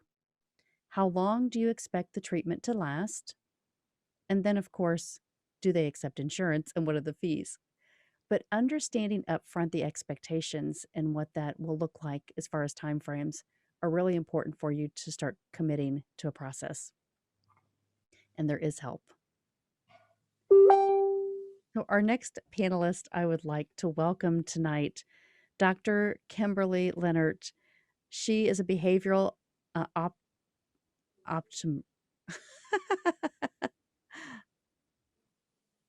optometrist. That's how I'm going to say this right here, who has helped thousands of people over the last 2 decades with their vision and goals. Dr. Leonard has mastered the process of helping people to attain super health and real happiness in all areas of their life. After practicing Dr. Leonard's techniques, people perform at their highest potential while enjoying their extraordinary journey. She's the author of Visualizing Happiness in Every Area of Your Life and the host of Incredible Life Creator podcast. Welcome, Dr. Leonard. Thank you for joining us tonight. Thank you so much. Thank you, Gigi, for inviting me, and for all the beautiful souls that have spoken already and who will speak tonight. And I'm with Beata when we're talking about that smile. You know, I have a podcast, I get on, I put my show face on. Yeah, here I am. I'm smiling. I'm happy. Have you ever seen someone who's happy and then the next day you find out they're in the hospital because they're depressed or they're not alive anymore? And you think, oh, I had no idea. I had no idea.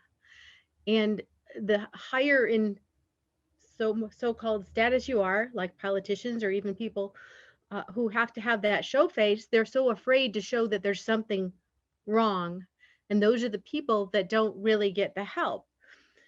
And what I found is that when people feel depressed or sad, one of the main reasons for that is they have lost their ability to reach. They've lost their ability to reach out and take what they need, what they want. And that has to do with choice. So when you feel like you don't have any choices, you kind of lose your ability to reach. Think of a baby elephant. They strap him to the stake when he's little and he can't move, he can't go anywhere. So he thinks he can't do anything. And then as a big elephant, they put him with a small little rope and a small little stake, and he feels that thing around his ankle, and he doesn't think he can actually get away because he doesn't know that he has choices. So I think the first thing to do, and I'm an optometrist, that's the word you were trying to say. So I'm a behavioral optometrist, so I look at the whole person and vision and how we're using our vision in the world. And one of the things I see is that people's visual fields are so small that they're only staring at one small little part. So if the part they're looking at is sad or unhappy, they feel unhappy. And if the part they're looking at feels, good, then they feel good. But they're kind of bouncing from happy to sad to happy to sad because they can't see the whole picture. So one of the things you want to do whenever you're feeling sad or going into that depression is to ask yourself, what choices do I have? A lot of times there's a lot more choices than you think. So that sadness comes when we think we don't have choice and we don't feel like we have the ability to reach out and get what we want. The other thing that I noticed is that when you're not in alignment with yourself, then you also can get depressed. And I can tell you from a personal experience that's just been happening in the last few months with me, and I finally resolved it. I was working for a company where they were bought by another company, and I wasn't in alignment with the way they were doing patient care. I wasn't in alignment with the way they were doing things, but I kept trying to stick it out, make it work, but it wasn't working because it was out of alignment with who I am. And I was feeling really sad. And then a few days ago, I gave my notice. I said, I'm not going to work there anymore. I don't even know where I'm going to go work. But I said to myself, I can't tolerate this anymore. And that's another thing. What things are you tolerating that's making you sad, that's not in alignment with who you are? So even when you're scared, make that choice to change what you're doing. And as soon as I gave my notice, oh my goodness, my happy came back because I was back to who I am.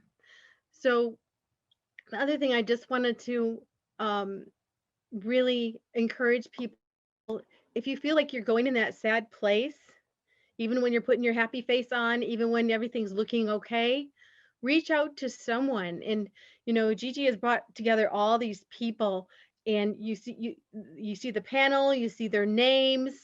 If you're going into a sad time, reach out to any of us. We're really so happy to talk to you. And we have our own lives, like we're at work or whatever. So let's say you reach out to somebody and they don't respond. Well, reach out to someone else. I mean, one time I had a situation where my middle daughter started having seizures, and I was at home with my younger daughter, who was about 9 years old. And this was during the day when no one was most people are at work. And I said to my daughter, I want you to knock on every neighbor door until you find an adult who can help me take her into the car. And that's what I want you to do. If you're feeling sad, I want you to take that initiative just contact everyone until you find someone who listens, someone who can help you. Don't go it alone. There's always someone there. And if nothing else, other people have mentioned this. I couldn't live my life without my faith in God and knowing that I am taken care of. So I also encourage you, when life is too hard, and it is really hard in a body, always go back to your faith, because with your faith, anything is possible. Thank you so much for having me today. Thank you, Dr. Leonard. Thank you so much. Right. It's so true. We've got to find that right fit. We've got to find the right people for us. And if we're struggling, sometimes they're right in front of us. So we need to just reach out. Again, it talks about treatment, right? If you are going through treatment right now and you want to switch, or you think you've been inspired to learn something new here tonight on this panel, remember, continue your same treatment and then find a right provider that maybe makes more sense to you. And reaching out to one of these panelists is a great opportunity for you to learn about more people's journey with depression and survivorship. I'd like to introduce our next panelist, Emma Stoll. Emma is a wife, mother of 3, and a former teacher who lives in Pleasant Point, New Zealand. Since early childhood, she dreamed of writing stories that would capture readers' hearts, but life got in the way. Surprise, right? Surprise. Dealing with abuse, PTSD, and drug addiction, she turned down her scholarship. But soon after she dealt with the addiction and got clean to become a teacher and then a mother, and after she had her 3 children, she realized that she still had a dream and experience that she could draw from on and write an amazing story.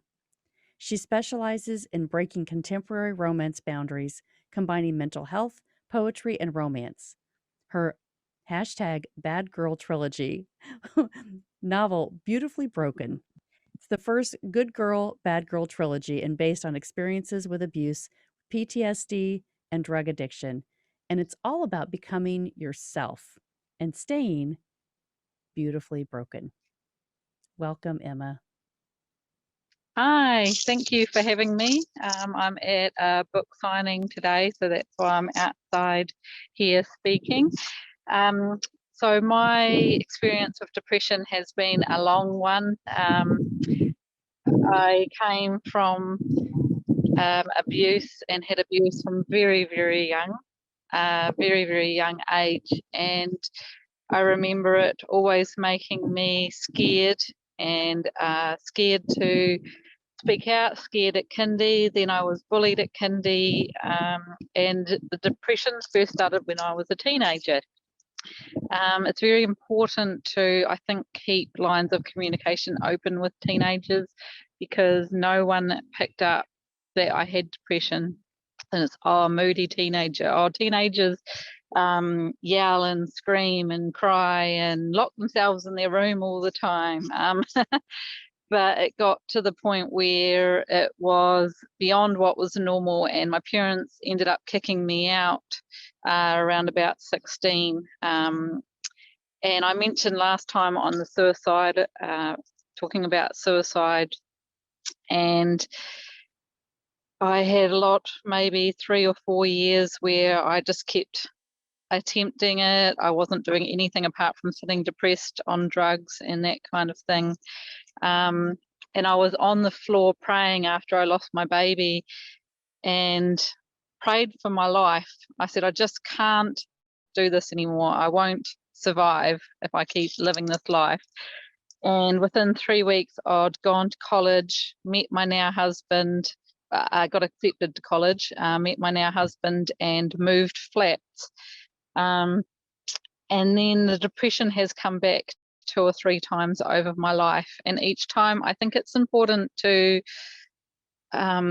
realize that it's not always so easy. So the first time it was easy because I just decided no more. The second time I decided I was going to heal, but this time it wasn't so easy. I had to continually focus on the positive. Every day I had to get up and keep saying the positive and reaffirming that to myself all the time, and realizing as well nature and faith and connecting with people, how important all those things really are, and disconnecting from toxic people as well, especially people that don't understand. It can be very upsetting when you're feeling very depressed and someone will say, just get happy, or just go for a walk, or just talk to someone, and you're in the middle of being really, really low. But just take it a day at a time and know that healing is available. You need to keep realizing that it's available all the time, because 3 times I've pulled myself out of it, and each time when I was there, I didn't believe it was possible. I would tell myself it's not possible to heal from hurting this badly, and I can tell you today it definitely is possible. Thank you, Emma. Thank you, Emma. How encouraging. At all stages of your life, there is hope for the next phase, the next transition. Exactly, yes. Thank you so much for sharing today. If you need to reach out to someone right now, you can call the National Institute of Mental Health for resources. That phone number is 1-866-615-6464. Our next panelist is Kaya Wolff. She's an author of the upcoming novel Serenity, The Blood Moon Prince. She's a warrior and advocate of mental health. While seeing the rise in mental illness, she has taken a stand in her writing and voice to help people know that there is hope while in the darkness. It is her mission to help raise the stigma around mental illness and strengthen those who battle it every day, to let everyone know they can stand tall, stand strong, and live. Welcome to the panel, Kaya. Thank you for joining us today. Thank you so much. It's an honor and a privilege to be here today.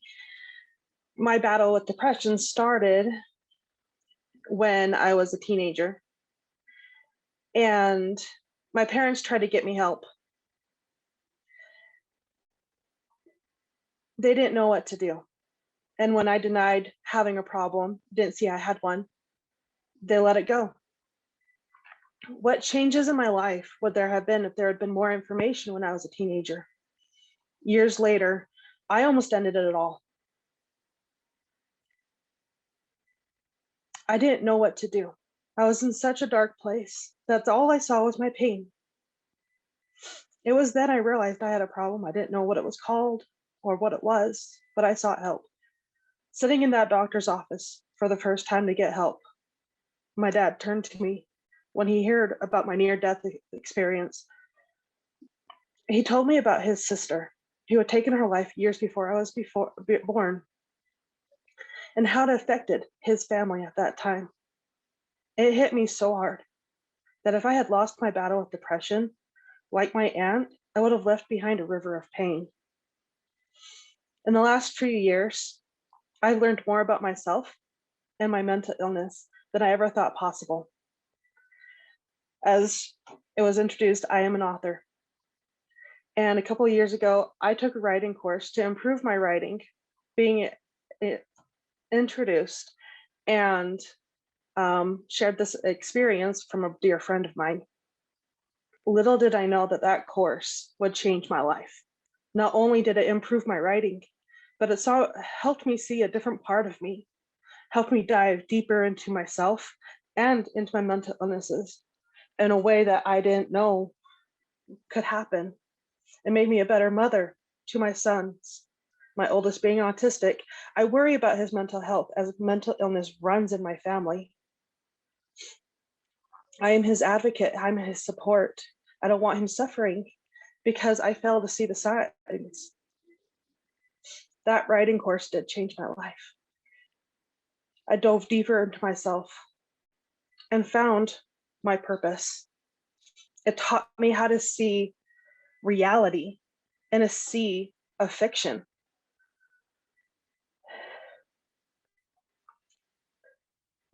I've learned recently, while watching the documentary, that during hurricanes, fishermen secure their boats with multiple lines. Not only is this to keep them from slipping away during the high winds and the rough seas, it keeps them from destroying the boats and the runs around them. These anchor points are important, and what I've discovered in my life are my anchor points, the points that keep me here, keep me from slipping away into that rough sea of depression. My children are my anchors. Though they bring their challenges, like all children do, they hold me here and are part of my purpose. They've made me a stronger mother, stronger warrior against my depression. My depression does not define me, and it shouldn't define any of us. We need to find the truth that's in darkness, to find our anchors and hold fast. My depression has given me a greater purpose through my words, my purpose to talk about it and to spread awareness, that we can all weather the storm in the sea of depression and come out to blue skies, that we can all stand tall, stand strong, and most importantly, to live. Thank you very much. Thank you, Kaya. Kaya, congratulations for finding your voice in your journey. So proud of you. That's so Thank you. Try something new. If you're depressed, try something new that can inspire you to connect to your purpose. So inspiring. An estimated 3.2 million adolescents aged 12 to 17 in the United States had at least one major depressive episode. The number represented 13.3% of the U.S. population aged 12 to 17. The prevalence of major depressive episodes was higher among adolescent females, 20% to males at 6.8. It's happening at all ages and all stages.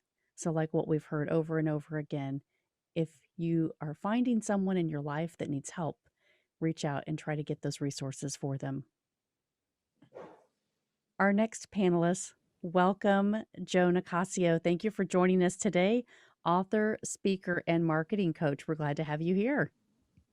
Well, thank you for having me. And I'm honored to address a topic that's so sensitive. And, I've been through depression. I'm a smart guy. I made $1 million and I lost everything. It was messy. It was humiliating. And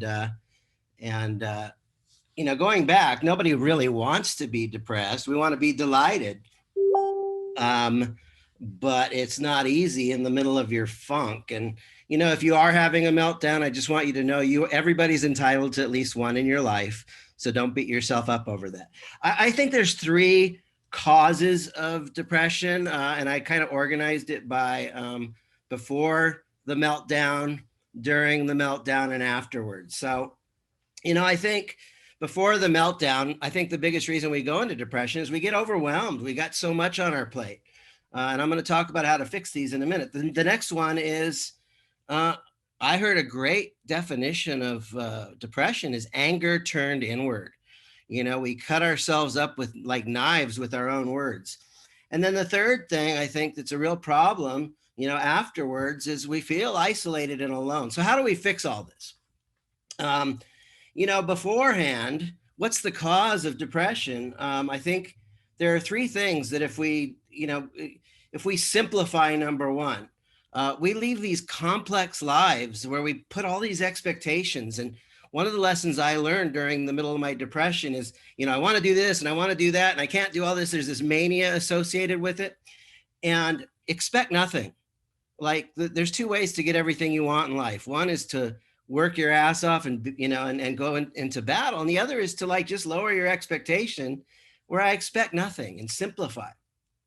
So simplicity, sleep, and spirit. That's the 3 things I wrote down. The second one is sleep. We have this, with depression is manic depression. Okay. And we need to honor our sleep cycles. There was a great book I read called Wide Awake at 3 a.m. by choice or by chance. And it was the guy that started the Stanford Sleep Disorder Clinic. And he basically said, before the history of the light bulb, there was no record of sleep disorders. And so if we can reset where we get 8 hours of sleep and wake up and have a productive day, and with all of our electronic devices, we're faking out our brains and really messing it up. And spirit, I think that when we tune back into spirit, we tune into God, we realize that, God loves us and he wants us to be happy. The gospel is a plan of happiness, and depression isn't part of that. And so we need to turn over those things that we're going through. So those are 3 things to handle the overwhelm, the before. The second thing is we have this anger turned inward. This really, we have these expectations of ourselves, and then we start beating ourselves up with our language. And so my recommendation on this is be the ideal loving parent to yourself that you never had. Talk sweet to yourself. In a world, the world's a mean place. So you don't need to add on to it by being mean to yourself. A great practice is something called a Ho'oponopono, which is just really some mantras about, please forgive me. I'm sorry. Thank you. I love you. And start attaching, some forgiveness and love and gratitude to what you're doing. And also, let's not have anger turned inwards. Let's have a little bit of laughter, lighten up, love yourself. And then the third area, I think we get isolated and alone and we think nobody understands what I'm going through. So number 1, talk to some friends, have friends in your life. But the big challenge there is our friends don't necessarily understand what we're going through. And if we have that dark cloud over our head, nobody really wants to be around somebody that's got too much of a dark cloud. The second thing is get some therapy. There are free resources available. When I had my meltdown, I walked in, one of the hardest days of my life was walking into the Los Angeles Department of Mental Health saying, I'm losing it. I'm having all these dreams of suicide. But they said, Joe, the county will pay for medical treatment for depression because the government has a vested interest in people being mentally sound on the streets. So there is free help available. And the third thing is find a mentor. Friends will help you during, beforehand. therapy will help you, through the dark clouds. But if you really want to elevate and move from depression to delight, and take yourself beyond the depression and start living big again, find a mentor. I was blessed to have a guy named Jay Abraham. And I became a mentor. I'm a business mentor. And there's a couple little sayings. One is every master was once a disaster. So like someday you're going to learn. The second one is that, you're going to learn to turn your mess into your message. So I went through everything and I needed a mentor. I found a mentor and I've become a mentor myself. And my failure turned in, the stuff I learned in the middle of that failure with a mentor. I never wanted to fail again. So I went on an obsessive compulsive quest for the truth of what really, really works. And when you seek the truth long enough, you'll start finding the truth, and then you can start living in the truth. And there's a lot of happiness in the truth. And today I stand for, business success, so others don't have to fail like I did. So I failed, but now I'm a stand to help people not fail like I did. So you can turn your mess into your message. And so I think if we want to shift from depression to delight, if we want to move from the dark clouds of depression, we're going to need to do that by becoming a beacon of love, by becoming a beacon of light. And I think one final piece is, count your blessings. It's really easy to say, I don't have money, I'm broke, wah, wah, wah. Okay. But when you start sitting down and say, what is good in your life? What are you grateful for? When people start asking you, how are you doing today? You can say, you know what? I'm too blessed to be stressed. I'm too blessed to be stressed. I am too blessed to be stressed. That's my message. Thank you. Thank you, Joe. Thank you, Joe. What a great reminder. Too blessed to be stressed. Find a message out of your mess. That is so great. We all have one, right? We all have a unique journey, and we really need to find out what that message is. So this statistic was interesting. Although depression occurs twice as frequently in women as it does in men, fewer men, 51%, than women, 66% with depression, seek treatment. Men are often experiencing depression differently than women, obviously for common reasons in our cultures. But I thought those were interesting statistics that we need to be aware of because, as Joe said, sometimes we're going through different things and we need to just be aware of everyone in our life. So our next panelist, Anne Greco, welcome, Anne. You are a very, very busy person. You help busy professionals who want freedom from stress that leads to chronic anxiety and burnout. I think we all need to sign up with you. Her background is mental health counseling. She now coaches people, giving them practical strategies on how to manage their concerns so they can thrive at work and lead a life that they love. She's been working with people along the whole spectrum of mental health concerns, from nervousness and stress to diagnosed mental illnesses, for over 18 years. She's helped thousands of patients and clients find a way to stand in their power no matter what. At the core of her passion, stand for all people to live powerfully. She wants to reduce the staggering statistics associated with workplace burnout and chronic mental health conditions. So welcome, Anne. Oh, thank you so much for having me today. It's my pleasure to be here. As the person who so many people have referred to this evening, I am the therapist, I am the coach, I am the help. And essentially what that means, people come in my office all the time and they are asking me, what is this depression about? And if I were to sum it up in 2 words, I would say it is your truth. And what I mean by that is that when you initiate the process of treatment for depression, you are going to find a supportive, and safe place to look deep within and find your truth. And that activates something within you that will have you begin to share your truth. And as you begin to share it, it becomes bigger than you, bigger than life itself. It spreads in a positive way, and it makes a difference for you and everyone around you and the entire world that we live in. And I will tell you, at the beginning though, sometimes your truth doesn't sound good. It sounds bad. Sometimes it feels bad. And that's what I'm here for. I'm here to talk about those things that challenge you and don't feel bad. And I'm here to nurture you through the process, because just because it feels bad doesn't necessarily mean that it is. And sometimes what starts out feeling bad can turn out to be really, really good as you explore it and get to the other side. Now, I brought a couple of practical tips, as was said in the introduction. And so the first thing that's practical and tangible that I'm going to say that's a little bit different is I'm going to tell you that if you're feeling depressed, or even if you're not, pick up the phone. Why I want you to pick up the phone is because it activates a behavior. And whenever you're feeling depressed, behavior activation is actually something that is known to decrease depression and improve mood. It increases your levels of pleasure and your levels of achievement. And you're like, who do I call? Well, you call your clients, you call your family, you call your friends, and you reach out and you talk and you connect meaningfully. And it is a totally safe and organic remedy to wellness. The next part of that I'm going to tell you also is then after you've picked it up, know when to put it down. And what I mean by that is when you have had hours and hours on the Zoom, on the technology, it's time to put it down, go for a walk, take a drink of water, put your feet up, and pet the dog, hug your children. This is very valuable. The other part is, and for some people who you know who you are, social media.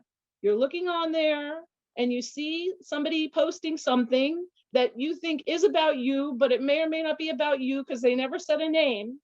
Time to put the phone down. Same thing with the being on there and you are noticing that somebody is liking something that somebody says. Just because they like that does not mean that they didn't like what you had to say. And it certainly doesn't mean that they are having any covert alliance or allegiance to another person. That's when it's time to put down the phone and relax, enjoy your life, and be happy. And if anyone would like to connect, I would love to connect with everyone here and talk with you, answer questions, find out what's going on with you, and let you know that help is out there and available. Thank you for having me. Thank you, Anne. Thank you so much, Anne. You're right. Pick up the phone, but put down the phone. Pick up the phone, but put down the phone. It's so true, right? The things that we tell ourselves. Thank you very much for those action steps. Now, no one chooses to be depressed, and it is not caused by laziness, weakness, or simply feeling sad. It's a complex medical condition. The exact cause is unknown, but most likely it's a combination of several factors. It can be genetic, biological, environmentally, or psychological. You can't control your loved one's recovery, right? You can't control someone else's recovery, but you can support them along the way. So just remember that. It's so important. Our next panelist, Miji Chaparro Traverso, thank you so much for joining us tonight. You're a public figure, international speaker, creative consultant, TV and podcast host, and we welcome you tonight to the panel. You're on mute. Okay. Thank you so much. Thank you, Gigi, and thank you, everyone. And I'm so inspired by the courage displayed by every speaker. So thank you. Thank you for sharing your stories. My depression became my lifestyle, and it was a product of being different, being not fitting the mold, just thinking different, acting different, and just trying to just achieve something that I think I didn't. I learned to believe it was at that time that I couldn't achieve or I didn't deserve. So after that, obviously, it was, excuse me, amplified by physical, sexual, verbal abuse, neglect. And so I grew up to really hate myself. And I ended up in a military environment with a spouse who had PTSD, great guy, but just going through some things that ended up in divorce, and that transient lifestyle I had, not being able to follow my dreams and those things that I had put aside when I was little, was really led to a lot of pain and damage to my children, although they're all very successful and wonderful and exceptional. I could see what that impact had made. So I just wanted to do something to, number one, provide people with an opportunity to rise, be the voice for those who decided to put their lives on hold so that they could care for their spouses, for their children, or do something that was really worth, and I would never take that back, but also to be able to finally step onto the greatness that I believe that we're all born with. I believe we're all born in greatness, with greatness, and for greatness. But I didn't know that, and it wasn't until I became an adult that I knew that. So what I did about it, I felt responsible to take action. So I developed an alternate modality, that helps address stress and anxiety. I am launching the book that talks about, what I believe that we have something within ourselves, which is our soul. And by entrepreneuring our soul, which is the title of my book, we will be able to find that as a solution to address ghostly biases. That's what I call our biases, our limiting beliefs that become phantom biases and really cap our potentials, our performance, our productivity, our ability to just be who we are. And I developed a movement, a Motiva Inspira movement, that is designed to motivate, inspire, elevate, and empower others so that they can really step onto that greatness, create a community to offset the isolation, the depression, the loneliness that I really used as a coping mechanism, amongst other things. And so what I found out was that the first thing that we all need to do, we really, really need to educate ourselves, because depression, pervasive, prolonged anxiety, stress and anxiety can lead to trauma, which is your inability to make sense of something. And when you can't make it it activates your reptilian brain. And when you can't make sense of something, what do? You fight, you flight, you run, or you freeze. Well, I done it all.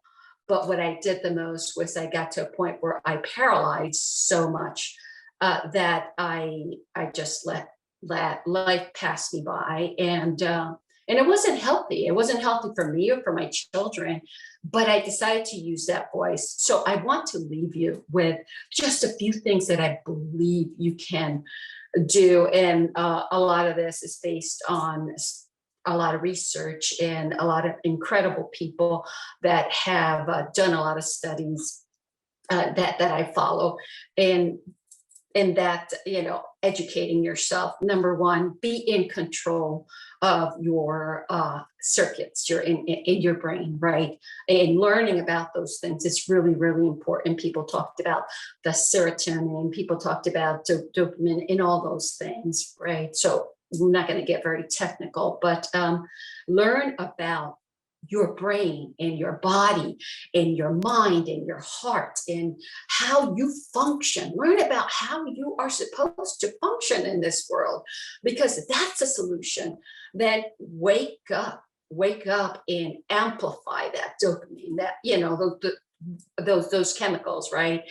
So engage in 10, 15 minutes of kicking out that energy and getting to master the way that you share that energy, because otherwise you can share it in toxic ways, and we've all done that.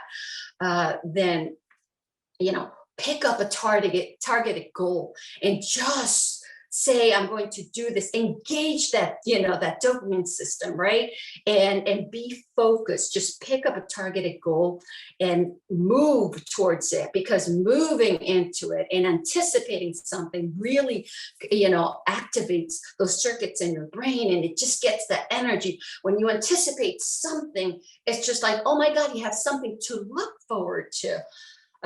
Master that focus, right? Master the focus and kick away those distractions. My goodness, we have a million of those, and we're all guilty of not. You're just giving in to whatever. So just take that opportunity to just create some sort of balance, right? By kicking away the distraction, and that engages your some of your circuits, the focus, a goal-directed behavior, your energy and your agitation. And I get really passionate and I move when I speak. It's just really who I am, which it led me to a lot of self-loathing and all those kind of things when I was a kid. But and at the end of the day, just enjoy what you have, enjoy what you've done, enjoy what you were able to accomplish, and just really go back into knowing that you truly are great. And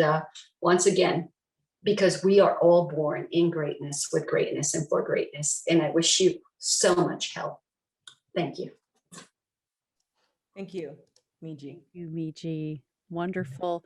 You brought up distraction, and Barry Ball talked about distraction as one of his Ds. So it's really important that we figure out a way to just get distracted from this feeling, this emotional connection, and being the voice for those who decided to put their life on hold. I love that you said that, because that's sometimes it gives us energy, to think about a new path and purpose. Thank you very much for sharing tonight. For major depressive disorder, there are many treatment options available. Everyone is different, and an option that works for some people may not work for others. So it's important that you talk to your healthcare professional and find one that could be right for you. Our next panelist, Manny Blue, welcome, welcome. You're an entrepreneur and philanthropist. Originally from Brooklyn, New York, you previously entertained your audiences on stage as a performer and a recording artist, but you had blue spiked hair then and dance moves. You still have those, but you traded those in for your suit and your laptop. You currently reside in the Sunshine State, and you find yourself encouraging and motivating your audiences to chase their dreams, but also change their relationship with money and become financial literate. Thank you so much for joining us tonight. Well, thank you guys for having me and inviting me. This is such a great event, such a great movement. And, with my experience, I've realized that there are several different things that can lead for someone to fall into a depression, right? There's different stages of depression. And when it comes to depression, most people have an idea of what it is, but most don't really understand until they experience it themselves. And I speak on behalf of my personal experience, right? And I quickly realized that people dealing with the depression do not always want to talk to someone. And for me, it was a sense of being judged, a sense of misunderstanding, a sense of putting my burden onto a family member or a friend. And later on, I realized that obviously, talking to someone, it's always the best idea, right? Especially seeking maybe professional help. But it is easy to fake a smile. It is easy to act as if everything is okay, as if everything is rainbows and butterfly. So that's when I really realized that, not everyone, depression affects people in different ways, right? People react to it differently.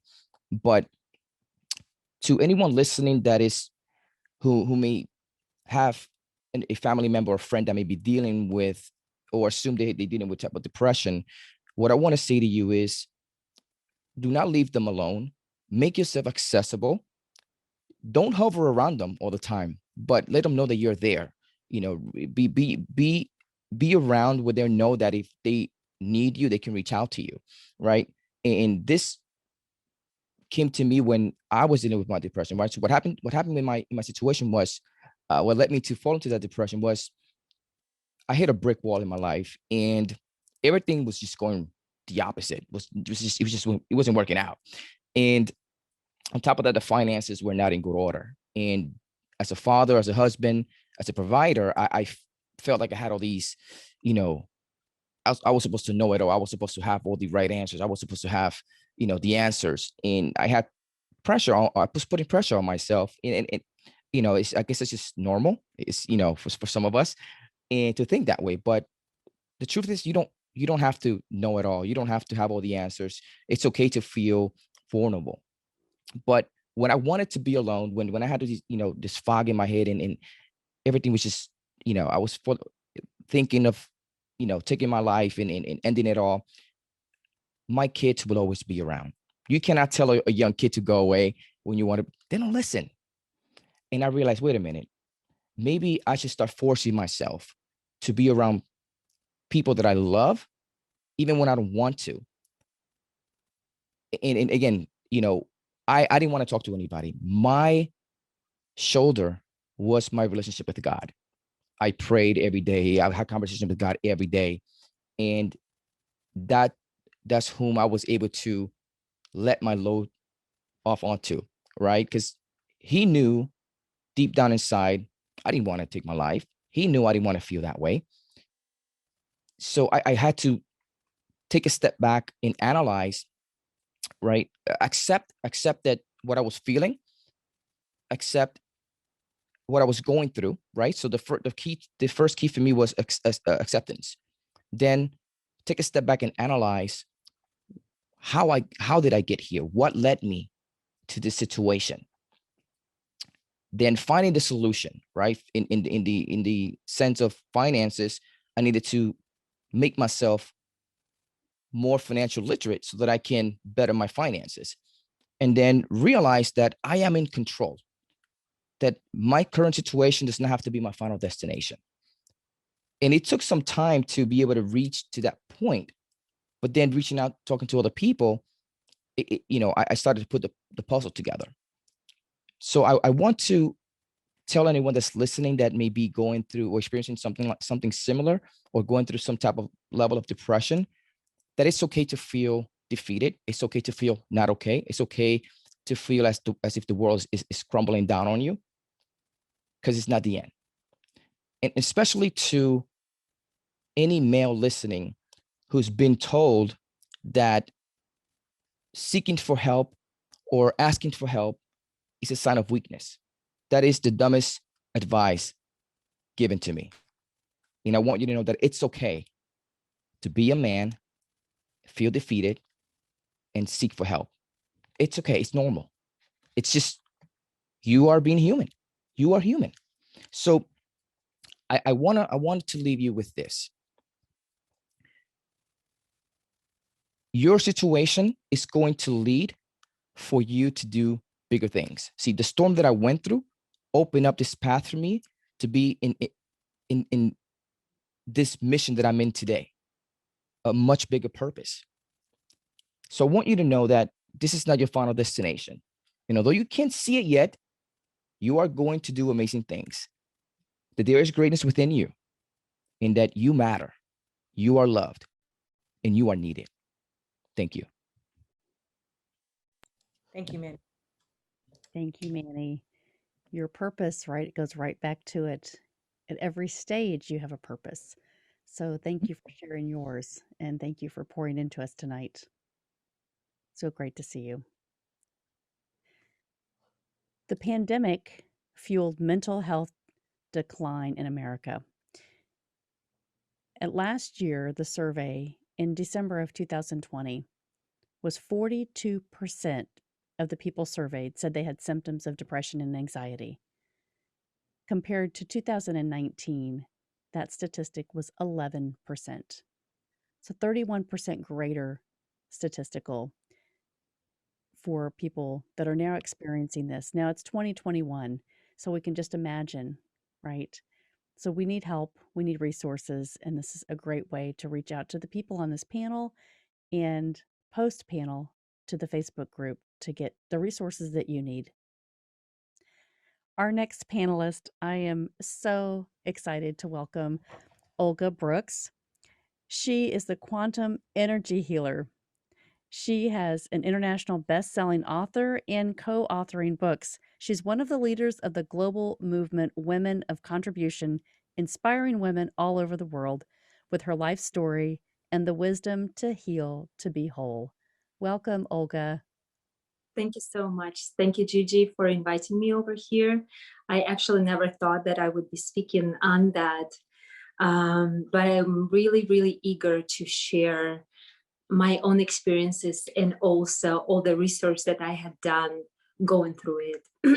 I was very excited to listen to all of the speakers, and my contribution would be this. I look at depression as created from the outside, created from the inside, and self-inflicted. And I went through all of them. The created from the inside, as we know, it's when you have a chemical imbalance. At the age of 27, I had a stroke, and I had to be on antidepressant medication after that, just because the way the brain functions after the stroke, there's a chemical reaction happens, and I had to be on the medication. So that was my first time experiencing taking antidepressants medication. So I was on it for a year, and I did feel I was a little bit zombied out. I wasn't really interested in intimacy at the time with my boyfriend. I wasn't interested much in things, but I was okay, and I trusted the doctors. So the other one, the other time I had actually depression is after I had my second child. I had a postpartum, and I was again on the antidepressants. But to be really open, that was created actually from the outside. My child was already 9 months old. I was okay with my first child. But the years of raising my first child, not sleeping through the night for, at that time point, was like 4 years, having a second child after the first one, and having my own difficulties with hormones and imbalances, because I wasn't able to do anything with my hormones because the stroke that I had was related to the birth control pill. So any imbalance that is in me, doctors just did not want to go there, touch it, heal it, do anything with my hormones. So I was there on my own, dealing with everything. So, but the outside depression that I experienced was when you are not aligned with self, and when you feel the judgment coming from the outside, the judgment of your significant other. And when I've been with that situation, not being supported for many, many years, I just hit the wall. I end up in a very, very dark place, and I didn't know what to do. So that I actually was, after my child was 9 months old, I took again antidepressants, and then I just felt something was wrong, and I was just like a robot going through the routines and everything with the children, with both of them now. So my father was dying from cancer. When I came back from the funeral, I actually decided to stop taking medication. And what happened when I stopped gradually taking it, I again felt alive. I felt love for my kids that I did not experience when I was taking it. So I felt on some level guilty for not being there for them in a way that you would feel it with your heart. I was just going through the motions of being a mother, doing this, that putting kids to sleep, taking them to places. So from that point on, I wasn't taking medication at all till this day.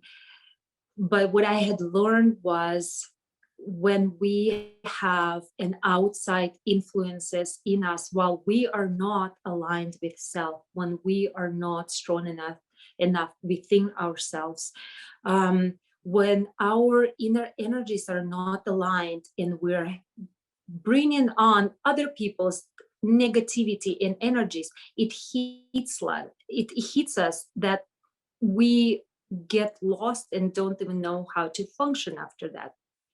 So that self-inflicted ones, I would describe is when we believe in that outside world and we're bringing it on and we are moving it through our mind and we're living with that, we're believing in it.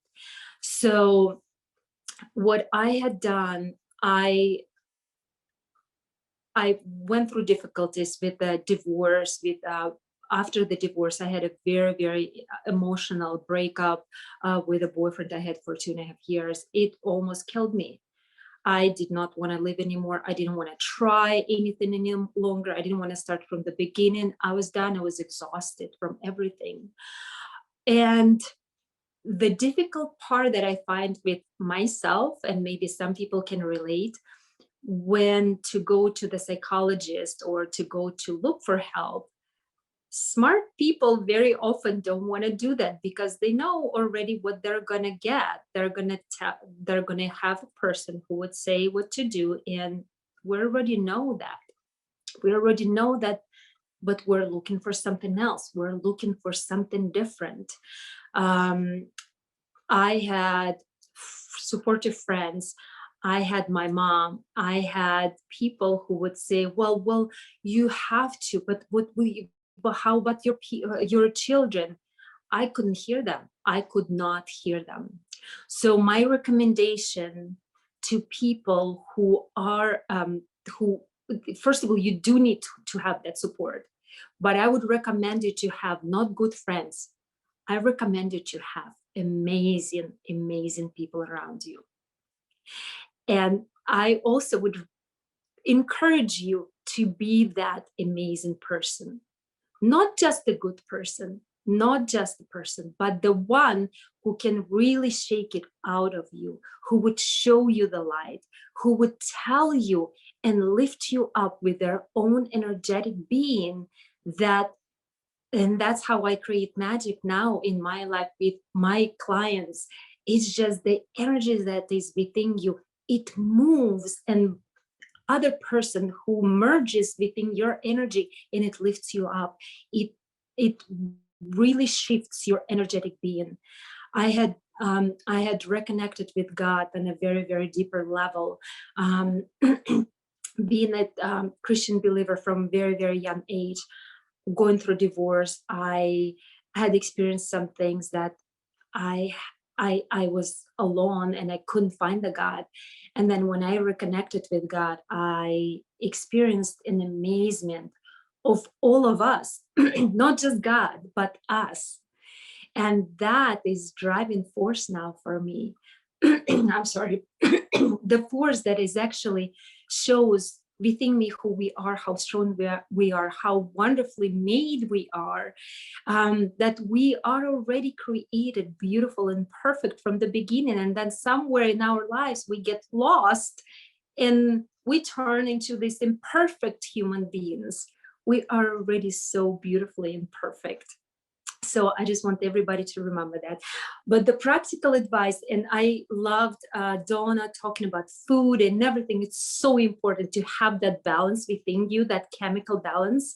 But I would also, this is what happens with me when I go into still episodes of depression, and I would really, really would like to talk about it. And I'm so happy you actually gave that statistics why men have lower rate of it. I had very, very awful PMS, and I still have that. But what I discovered through all the research and everything, people who have ADHD, women who have ADHD, they tend to have the PMS. And just because our estrogen drops right before our period, And that messes up with all the receptors and all the chemical imbalance. So when you know that, when you have right support next to you who don't judge you for being emotional, for being down, support yourself with the foods, with supplements, vitamins D, walking in nature. And what I do right now, when we had winter and I wasn't able to walk much, I actually would go and watch some shows. And I would recommend some that would bring really, really good energies. And you don't have to hide. You just can be out there and just sit and watch and get those uplifting energies. I love The Outlander and I love Good Witch. The Good Witch, they're really really good energy shows. So, and of course, connect with me. The clearing of the energies is so important. I'm in the process of writing a book with a friend, co-writing a book called When Heaven Meets the Earth. It is the physical and the spiritual, and how it all connects, and how when we know about both the physical and the spiritual, and when it merges in the right way, in that perfect alignment, the life is beautiful. The life is absolutely beautiful. So thank you for having me here, and I hope I brought some knowledge or something that people can actually be supported. Thank you, Olga. Thank you, Olga. So great, right? Just find that inner peace. And you are such a shining light, and we thank you for sharing part of your journey tonight. It's really encouraging for everyone. We appreciate you. Thank you. These statistics are alarming, but there are over 17 million American adults each year that depression impacts. And tonight, our next panelist is Jacqueline Young. She has been diagnosed of depression since age 18, and through her life journey, she has learned to live and strive with mental health issues. She's an advocate in mental health and keeping and sharing her positive mindset and thoughts through various social media platforms daily. She has over 100,000 followers and millions of views on her articles. She's an entrepreneur of a business consultant company serving over 18 countries with recorded sales of $5 million annually. Welcome to the panel tonight. Thank you for joining us. Hi, everyone.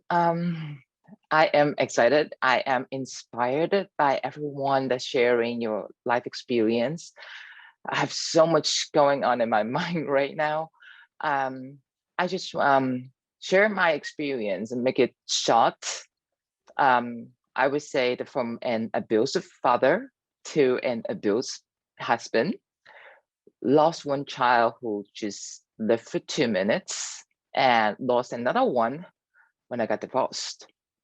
Being all alone sometimes is hard, especially when it comes to a point of depressions. My first sexual abuse experience, I was 3. And I never told anyone, not even my mother, not even anyone close to me.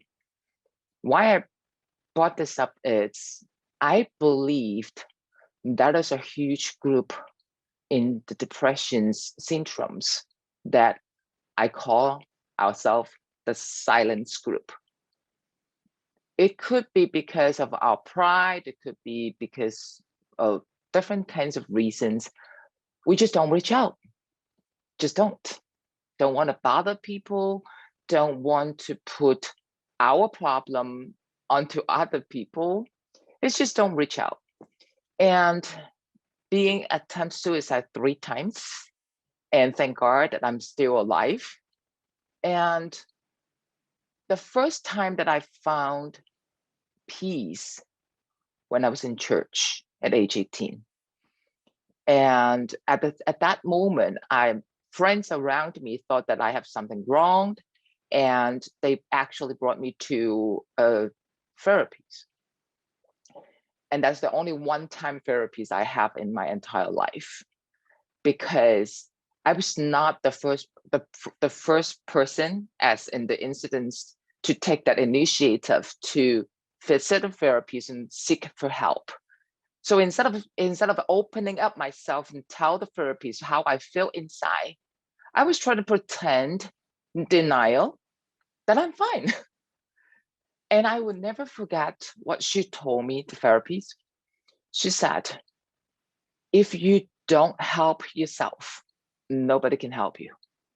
And that is important for all of us to know. There is people out there that really want to help people with depressions or mental health issues. But sometimes for people like us in the silence group, we want to tell you that we're fine. I'm great. Totally fine. No worries. I'm good. But underneath, we're creating this schema that we're hurting ourselves emotionally, internally. I remember when I grew up in a pretty much poor family, I always felt like that I'm not going to be successful. And when I was getting into swimming team, winning that medal becomes something to, compensate that feeling of not winning or successful. But again, that is still physical, but the internal self-sabotage, it's strong. So at one point when my father started to, abuse my mother physically, mentally, and when I got into a marriage similar like that, I at one point in life that I told myself, all right, so this is your destiny. You're going to be, no one loved you because you just don't deserve it. But at that point, when you look at that self-sabotage, it all comes from within. Outside, I'm fine, I'm good. I'm smiling, like some of us actually mentioned that too. So at the point of depression, especially chronic depression, you don't depress the whole time. Sometimes you're good, sometimes you're not good. Something that trigger, that I want to bring it to the light as well, trigger, that you don't know what triggers you.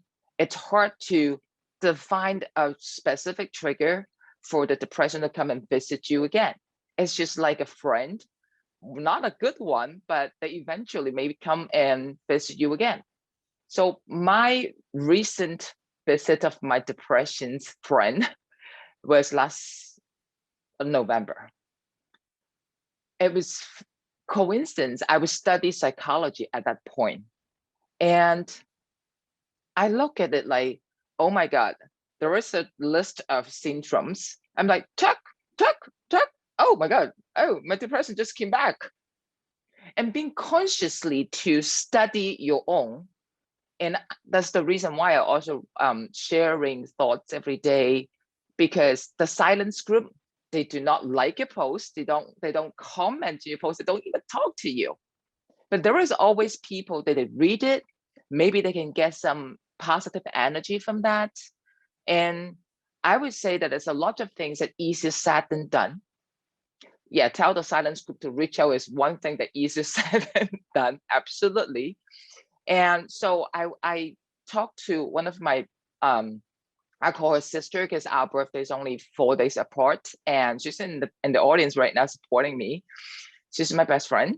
And I told her, I realized that there may be one way that we can help to prevent suicidal, especially, going through all this celebrities and or artists or actors that we may know. There's a lot of people that they commit suicide silently and leave out the regrets for the loved ones.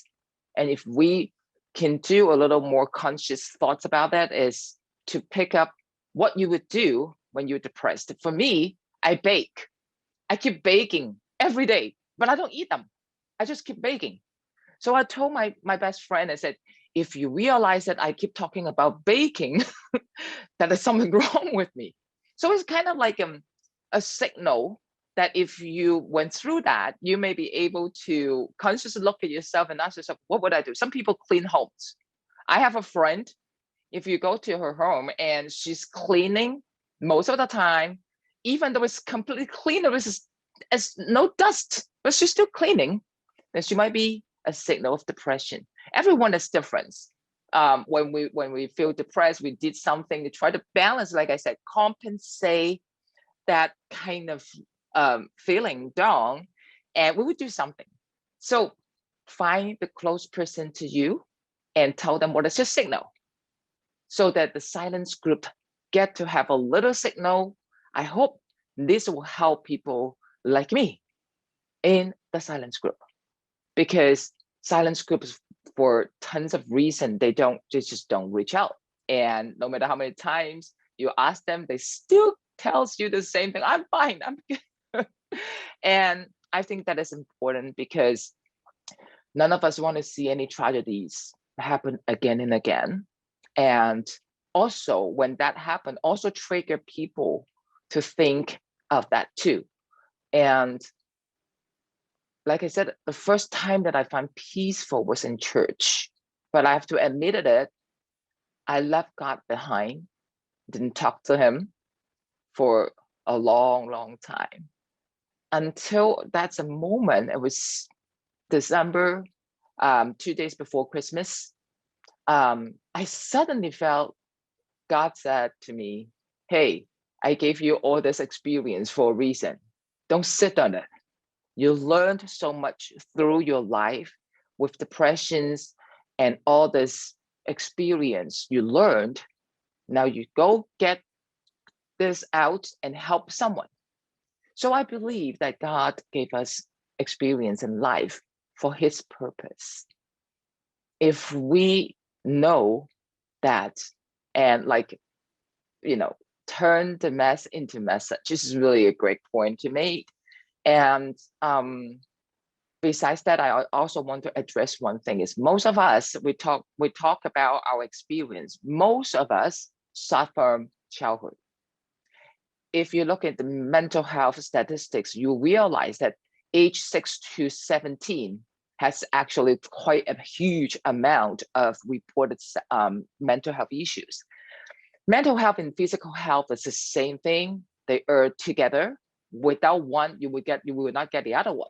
So I would say that for younger generation, it's just when they're younger, they may not be able to express how they feel about it.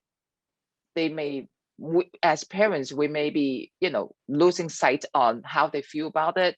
So try to talk to them, ask them open questions, and let them express their feeling, because sometimes we're so busy with our own thing.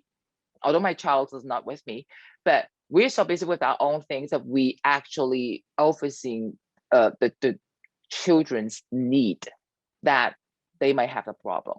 And because most of mental health issue, except for, of course, some physical body issue, most emotion issues are self-reported.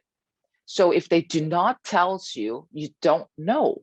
So the numbers could be different from maybe cultural difference. Like I love this panel because it's diversities. All of us are from different background, different races, different gender.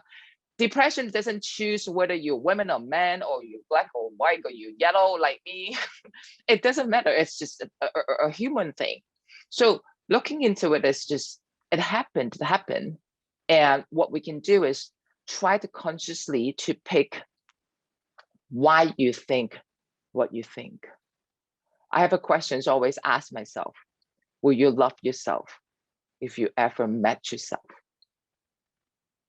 Most of the time that we will say yes and no, because there's always yes and no there. We want to love ourselves, but at some point, some part of us, we may not love ourselves that much. When we can consciously look at that, we can address it and work on that part of it and embrace what we have, what we have been through, and that is the key. So I don't want to make it too long. I just want to leave one philosophy that I live by every day. Kindness is free. Anything you can choose to be kind. There is a lot of silence group out there. What you said could trigger. So if you can, be kind. And gratitude is the key. Appreciate yourself, appreciate everyone around you. Whatever that happened, God gave it to us for his purpose. Thank you so much, Gigi. Thank you so much for inviting me. I'm so blessed to be here with everyone and wish everyone have a great weekend ahead. Thank you, Jacqueline.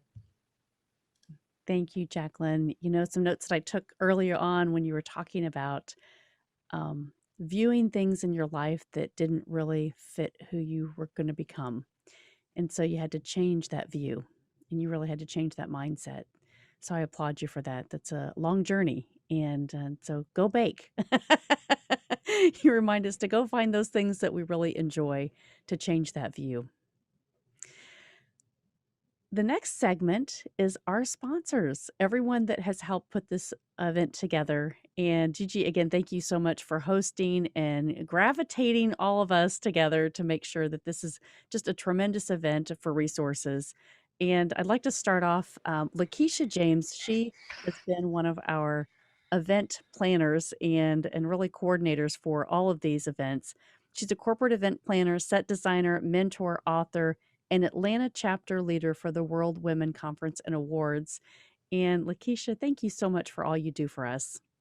Thank you guys. Don't look at my blue teeth. I'm starting to be transparent with my backdrop. But I commend you guys. You know, I haven't shared this before, but I went through a depressive state a couple of years ago, actually. I was down in the valley and I didn't really recognize what it was until I actually didn't like myself. I didn't love myself. I didn't like the way that I look. So I definitely commend you guys for being transparent, sharing your stories, because someone definitely needs to hear it. It helped me, and just know that you're not alone. We're here to support you with these events and outside these events. So I love you guys and congratulations on being on this journey to being a better you. So thank you, Lakeisha. Thank you so much. And Ragni Sanikas, you are such a trooper. You have supported every single one of these events and panels because you are a passionate woman leader. You have so many things that you stand for, and you're the founder of the World Women Conference and Awards, and you are the Women Entrepreneurs TV and Change Makers coach and a public speaker. And thank you so much for supporting all of these events.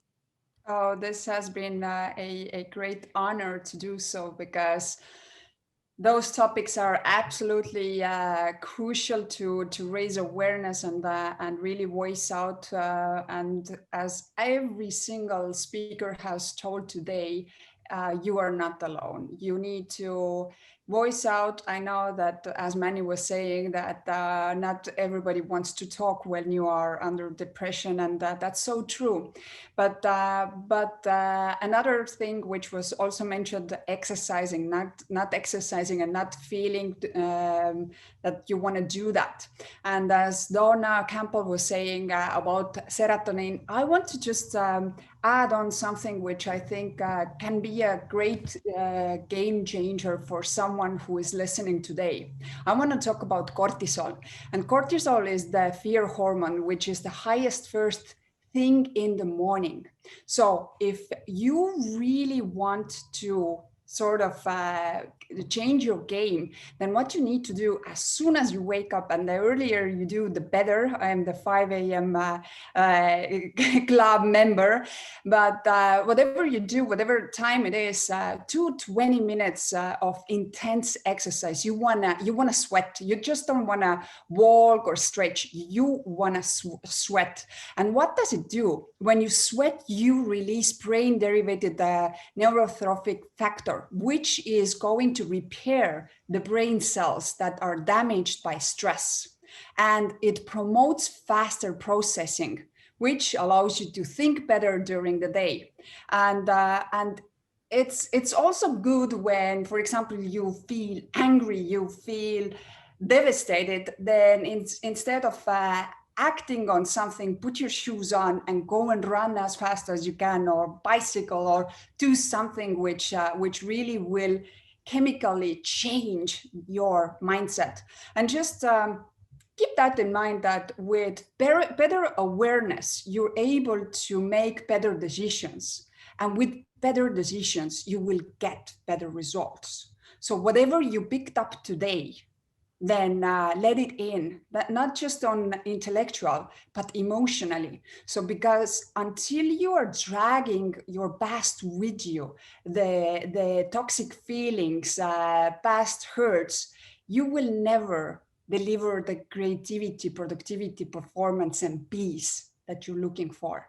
You need to get rid of those things before you are able to change your life. Otherwise, you are going to play in those low and negative energies, and this is a long run, and hopefully you will come out. If you don't know how to do it, every single person who is in this panel can help you. So reach out and we will be your help. Thank you very much. And obviously, the team is absolutely amazing. You constantly, every time you surprise me and bring something else on the board, you are amazing. Gigi, Melanie, Lakeisha, Jacqueline, thank you for all the work that you're doing. I love you guys. Thank you. Jacqueline, I thank you so much, Ragni. You're tremendous, and you are such a mentor to so many people, and we love you. So thank you very, very much. Jacqueline, I wanted to honor you because you have helped us with the chat tonight. You have been so wonderful. And I know we had you as a speaker originally. So I wanted to give you a couple of minutes just to speak into this group. I know you have been doing such a great job for us. So if you'd like to say a few words. Sure. Thank you. Thank you. I decided to reach out to Gigi because she was with me on another event, and we really connected really good, and with Ragni as well. So I did suffer from depression when my father passed away. I was depressed for 3 years, and I couldn't get out of that depression. And one of my friends told me, Jackie, I want you to go to a retreat, a Catholic retreat. And that's what helped me get out, reconnecting with my faith and finding my purpose in life. And thank you for giving me this opportunity. Thanks. Thank you. Thank you. And our last sponsor, we have Daniel Gomez. Hello, Daniel. Hey, Melanie, how you doing? Good evening. Hello, Gigi. Thank you. I was watching some of these speakers, and it was just amazing, right? I remember when I suffered from depression when my brother committed suicide, and it was just, it's something that he never wished upon anybody. So when Gigi asked to be a sponsor of this, definitely, just the stories, right? And I love what Ragni said, right? A body emotion can be depressed. And I think when I was in that moment of depression, my dog's the one that took me out of depression, because I remember he would want to walk every morning, and God used our little dog bucket to kind of get us that. So I'm just honored to be here and just support y'all. And Gigi, you did an amazing job. Melanie, an amazing job just moderating and beautiful stuff. So to everybody out there, just remember this: always reach out for help. Never think that your life doesn't have value, and you're more valuable than you realize. And when you don't think you matter, you do matter, because at that moment of depression and loneliness, it seems like you're in this cage, and the best thing you can do is just reach out for help. There's more people out there that want to help you than you can realize. Believe me, you have awesome people like Melanie Ake, you have Gigi, you have Ragni, you have everybody here, Lakeisha, all the speakers here. We know what it's like to be in a situation of loneliness, and it's not a good place to be. So I encourage anybody watching this, if you feel lonely, if you feel depressed, those feelings are real. Validate them by reaching out, because if you try to handle it by yourself, it's not possible. And most important of all, reach for God, because God will definitely help you, because he's the one that helped me get out of my depression. Because it's a real thing, and you just don't realize it sometimes. So just think about that. And it's been an amazing job. Y'all did awesome. So Melanie, you always a rock star on the mic. I always told you that. So thank you for doing that. Thank you for having me. And Gigi, thank you for having me as a sponsor of the Mighty Strong Foundation. We support women with breast cancer. And we'll be having our women's conference here on October 16, 2021. We're going to have, actually, Gigi's going to be our keynote speaker. So we're honored to have her here in San Antonio, Texas. So God bless everyone and have an amazing evening. Thank you, Daniel. Thank you. Thank you. And I just saw our last panelist pop in here, Michelle Patterson. There she is. Hi, Michelle. I had another statistic and I was saving it for you, so I was glad that you popped up here. It talks about workplace depression, because that is so real. And so we talked about 42% of the population has been diagnosed in 2020 from 11% in 2019 with depression. Now, this statistic says there is 62% increase in people who actually took something and took action on getting help. 62% of that 42%. So that's really high numbers. And these are from workplace statistics. So I know that before I introduce you here, I wanted to just challenge people to really think about what we're doing in our work environment and how we're thinking about what we really want to do with our lives. And are we taking those actions like everyone has told us, get up and walk and eat healthy and really monitor how we feel in that emotional intelligence. So Michelle, you are the Chief Experience Officer at Real Share, the CEO at Women Network, and the president of the California Women's Conference at Women Network. So welcome and thank you for joining us tonight. Oh, well, thank you. And I just want to say thank you. Gigi, your soul, it shines. There's no other place that I wanted to be tonight. I met this amazingly beautiful woman who is really joining geniuses and crowdsourcing miracles and making things happen.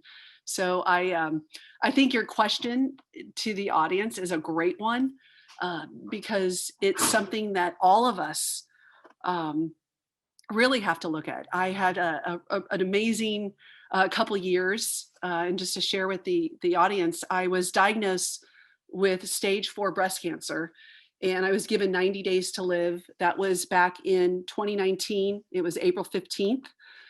And I had just sold a company that was putting together curated cannabis boxes for women. The company went IPO this past December. And it was, pain was my teacher. The cancer had metastasized and went into my spine, into my L1, and I found myself, in bed, telling my husband that it's too much pain. I don't want to do this. I mean, I literally was in bed and could not get out of bed. And I believe that this has been my best blessing because it really got me to be quiet and to look at, what is it that I wanted to create in my life?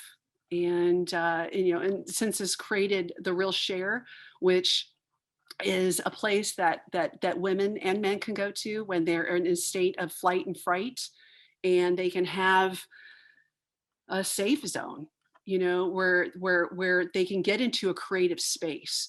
And we've all had it. I mean, we've all had, at one time or another, this feeling of being in a place of desperation and feeling despair and feeling loneliness and feeling overwhelmed.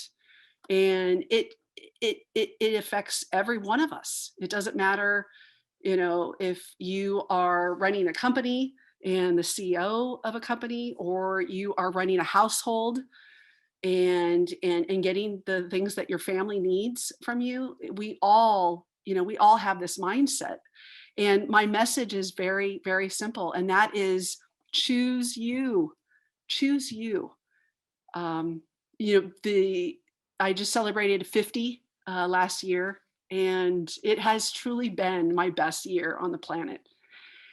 And it's come with a lot of tears, but it also came with me really identifying, what it was that really resonated with me. What are the relationships that I wanted to have, with my husband, of 25 years? What's the relationship that I wanted to have with my 2 adult children who we're all home together. And cancer affects, it affects the whole family, and, and how this was affecting them. And I think going back to this mindset of choose you, it's being okay with not being okay. It's, you know, when you have those days where you're just like, you know what, I don't want to stay on the planet. I'm in pain, you know, I hurt. And it's being okay to cry and to you know, lean in on your family. And this is coming from somebody, you know, I have my, you know, mama bear hat on. I'm a warrior goddess. I mean, I've always done life where I've had this mindset of I can do it myself and I can do it. And I felt like I didn't have to lean in on anybody. And what that did was that it always kept that little space between me and God, and me and really saying, you know, I don't have to have all the answers. But what I do have to do is I have to receive the support and I have to receive the help. And this last year, I mean, I've never felt so supported and so loved and just feeling like, you know what, it's okay. And I'll share this with you. My business partner, I mean, if you guys can imagine, you know, telling your business partner you have cancer. And I walked in on stage 4 cancer.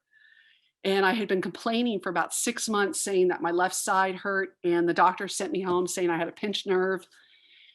And so I remember calling, and my business partner came over, Kim Kovacs, just amazing, amazing person. And she said to me, she goes, Michelle, she goes, this is like being on bed rest.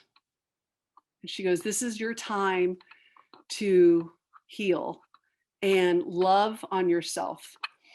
And I remember crying and being frustrated and thinking, that's a waste of time.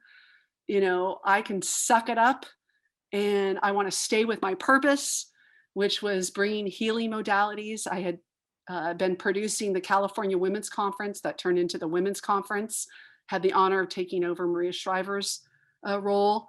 And so here you have this, you know, individual that spent the last 20 years providing resources and putting things together. And now it was my time to really just, you know, sit back and just be. And what I found myself saying is, you know, Jordan Peterson has a book out called The 12 Rules. And his chapter 2 was treat yourself like somebody you're responsible for taking care of.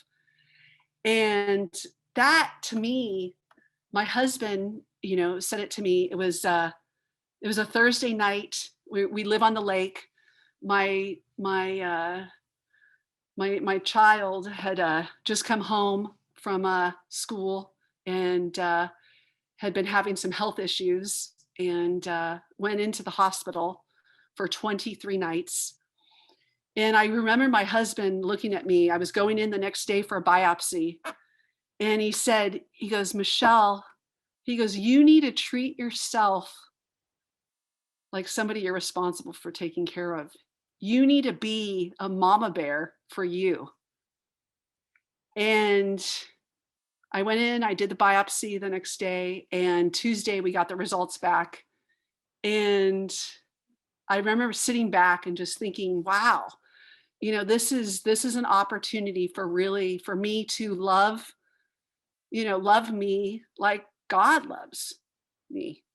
And I've never been a really super religious person, but I've been a very spiritual person through this process. And that is choose you, pick you.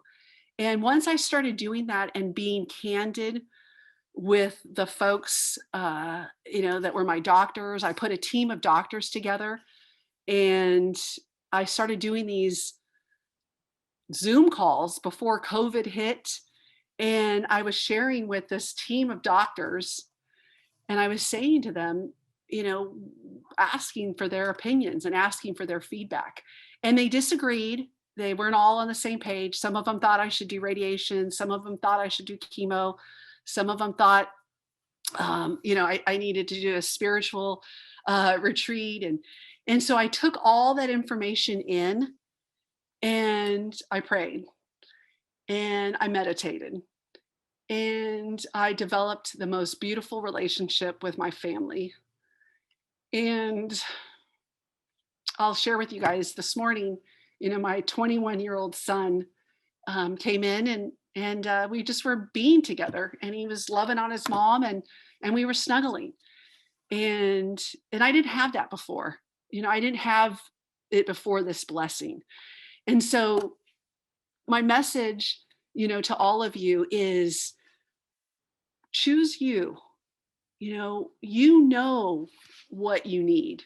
You are in your body, mind, body, soul, spirit.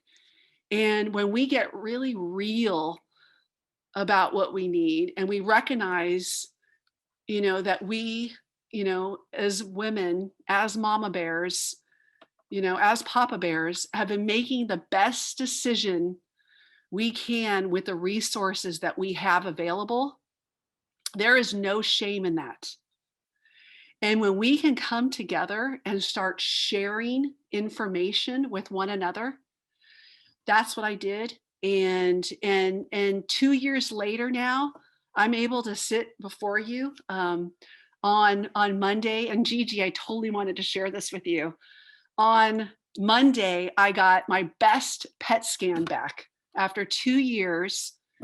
And all it showed was in my spine, which is painful, but my L1 had shown some activity. And I thought, you know what? The cancer is totally going away on all parts of my body. I know now what to do. I know how to listen. I know how to listen to what it is that I need. And one size does not fit all. And so my comment to you is listen, listen to you, listen to yourself, choose you, and be vulnerable with your friends. Be vulnerable that you've had depression or that you're experiencing depression. Sometimes it's okay. It's okay not to be okay, because we get the signals, we get the resources, people in your life show up, beautiful souls like Gigi, show up, and we're able to put the pieces of the puzzle together. And you don't have to go at this alone. We were never meant to go at this alone. We were meant to do this collectively, because I know that when we know more, we do better. And when we come together and love on each other and show up, in support of each other's families, that's when we all win. And so thank you so much, Gigi, for just creating this space for me to share. If folks want to check out what we're doing and be a part of this, we are doing the biggest share to hit the planet. And what we're doing is we're sharing this information with one another, because collectively we've got this figured out. We absolutely do. So thank you so much. It's an honor. It's an honor to meet you guys. And I can't wait to have you participate in the women's conference, and for us to just to really join geniuses together. So thank you. Thank you, Michelle. Michelle, thank you so much. It was so great to have you here as our final panelist to close out tonight's session. And this has been powerful. So all of you that took out your journals in the very beginning, we heard from Lachelle Adkins, America's Supermom, and she challenged us and she said, you need your toolbox. And remember, you needed your mirror, your mindset, and your microphone. And everybody added one more thing to that toolbox. So I hope you took notes. If you didn't, go back and watch this, because these were powerful. Get your vitamin D, take your walks, get rid of your distractions, all of those things that are going to help you be strong in your journey. And finally, reach out to someone that can help you. Don't do this alone. And with that, I'm going to turn this over to Lakeisha and back over to our host, Gigi, because we're going to close this out with a final prayer and a call to action to have you help join everyone on your journey and come into the private Facebook group so that you can get resourced for the rest of your journey as well.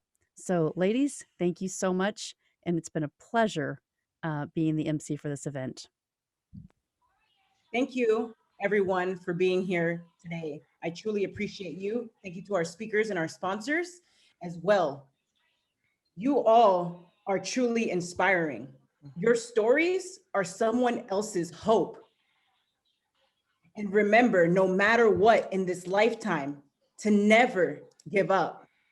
You know, Mel Robbins has a 5-second rule. According to Mel Robbins, the 5-second rule is simple. If you have an instinct to act on a goal, you must physically move within 5 seconds or your brain will kill it. Also, there's a very powerful verse. It states, speak up for those who cannot speak for themselves. Ensure justice for those being crushed. And that's Proverbs 31:8. And that's what you all did today by showing up and sharing your stories. You are going to save lives.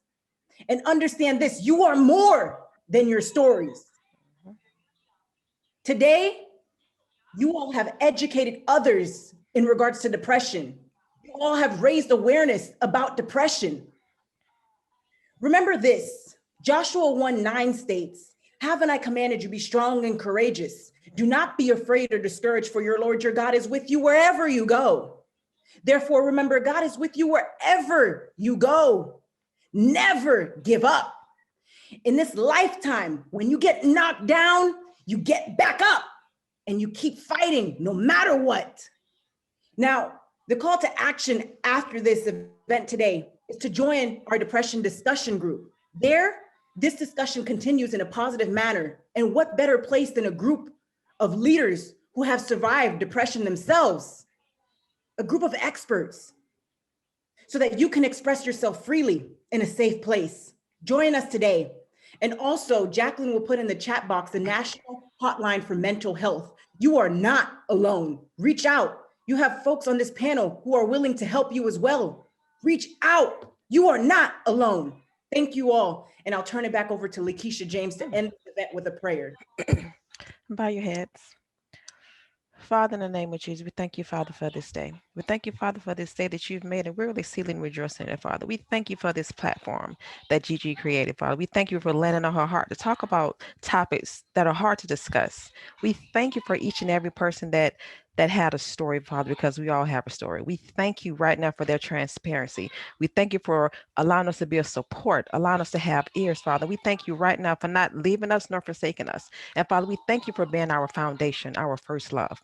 We thank you, Father, for strengthening us in our time of needs. And we're bringing all the depression, the mental health to the altar right now, leaving it all to you, God. And we believe in that you will heal us in the mighty name of Jesus. We give you all the honor, the praise, the glory in Jesus' name. Amen. Amen. Thank you all and have a blessed day.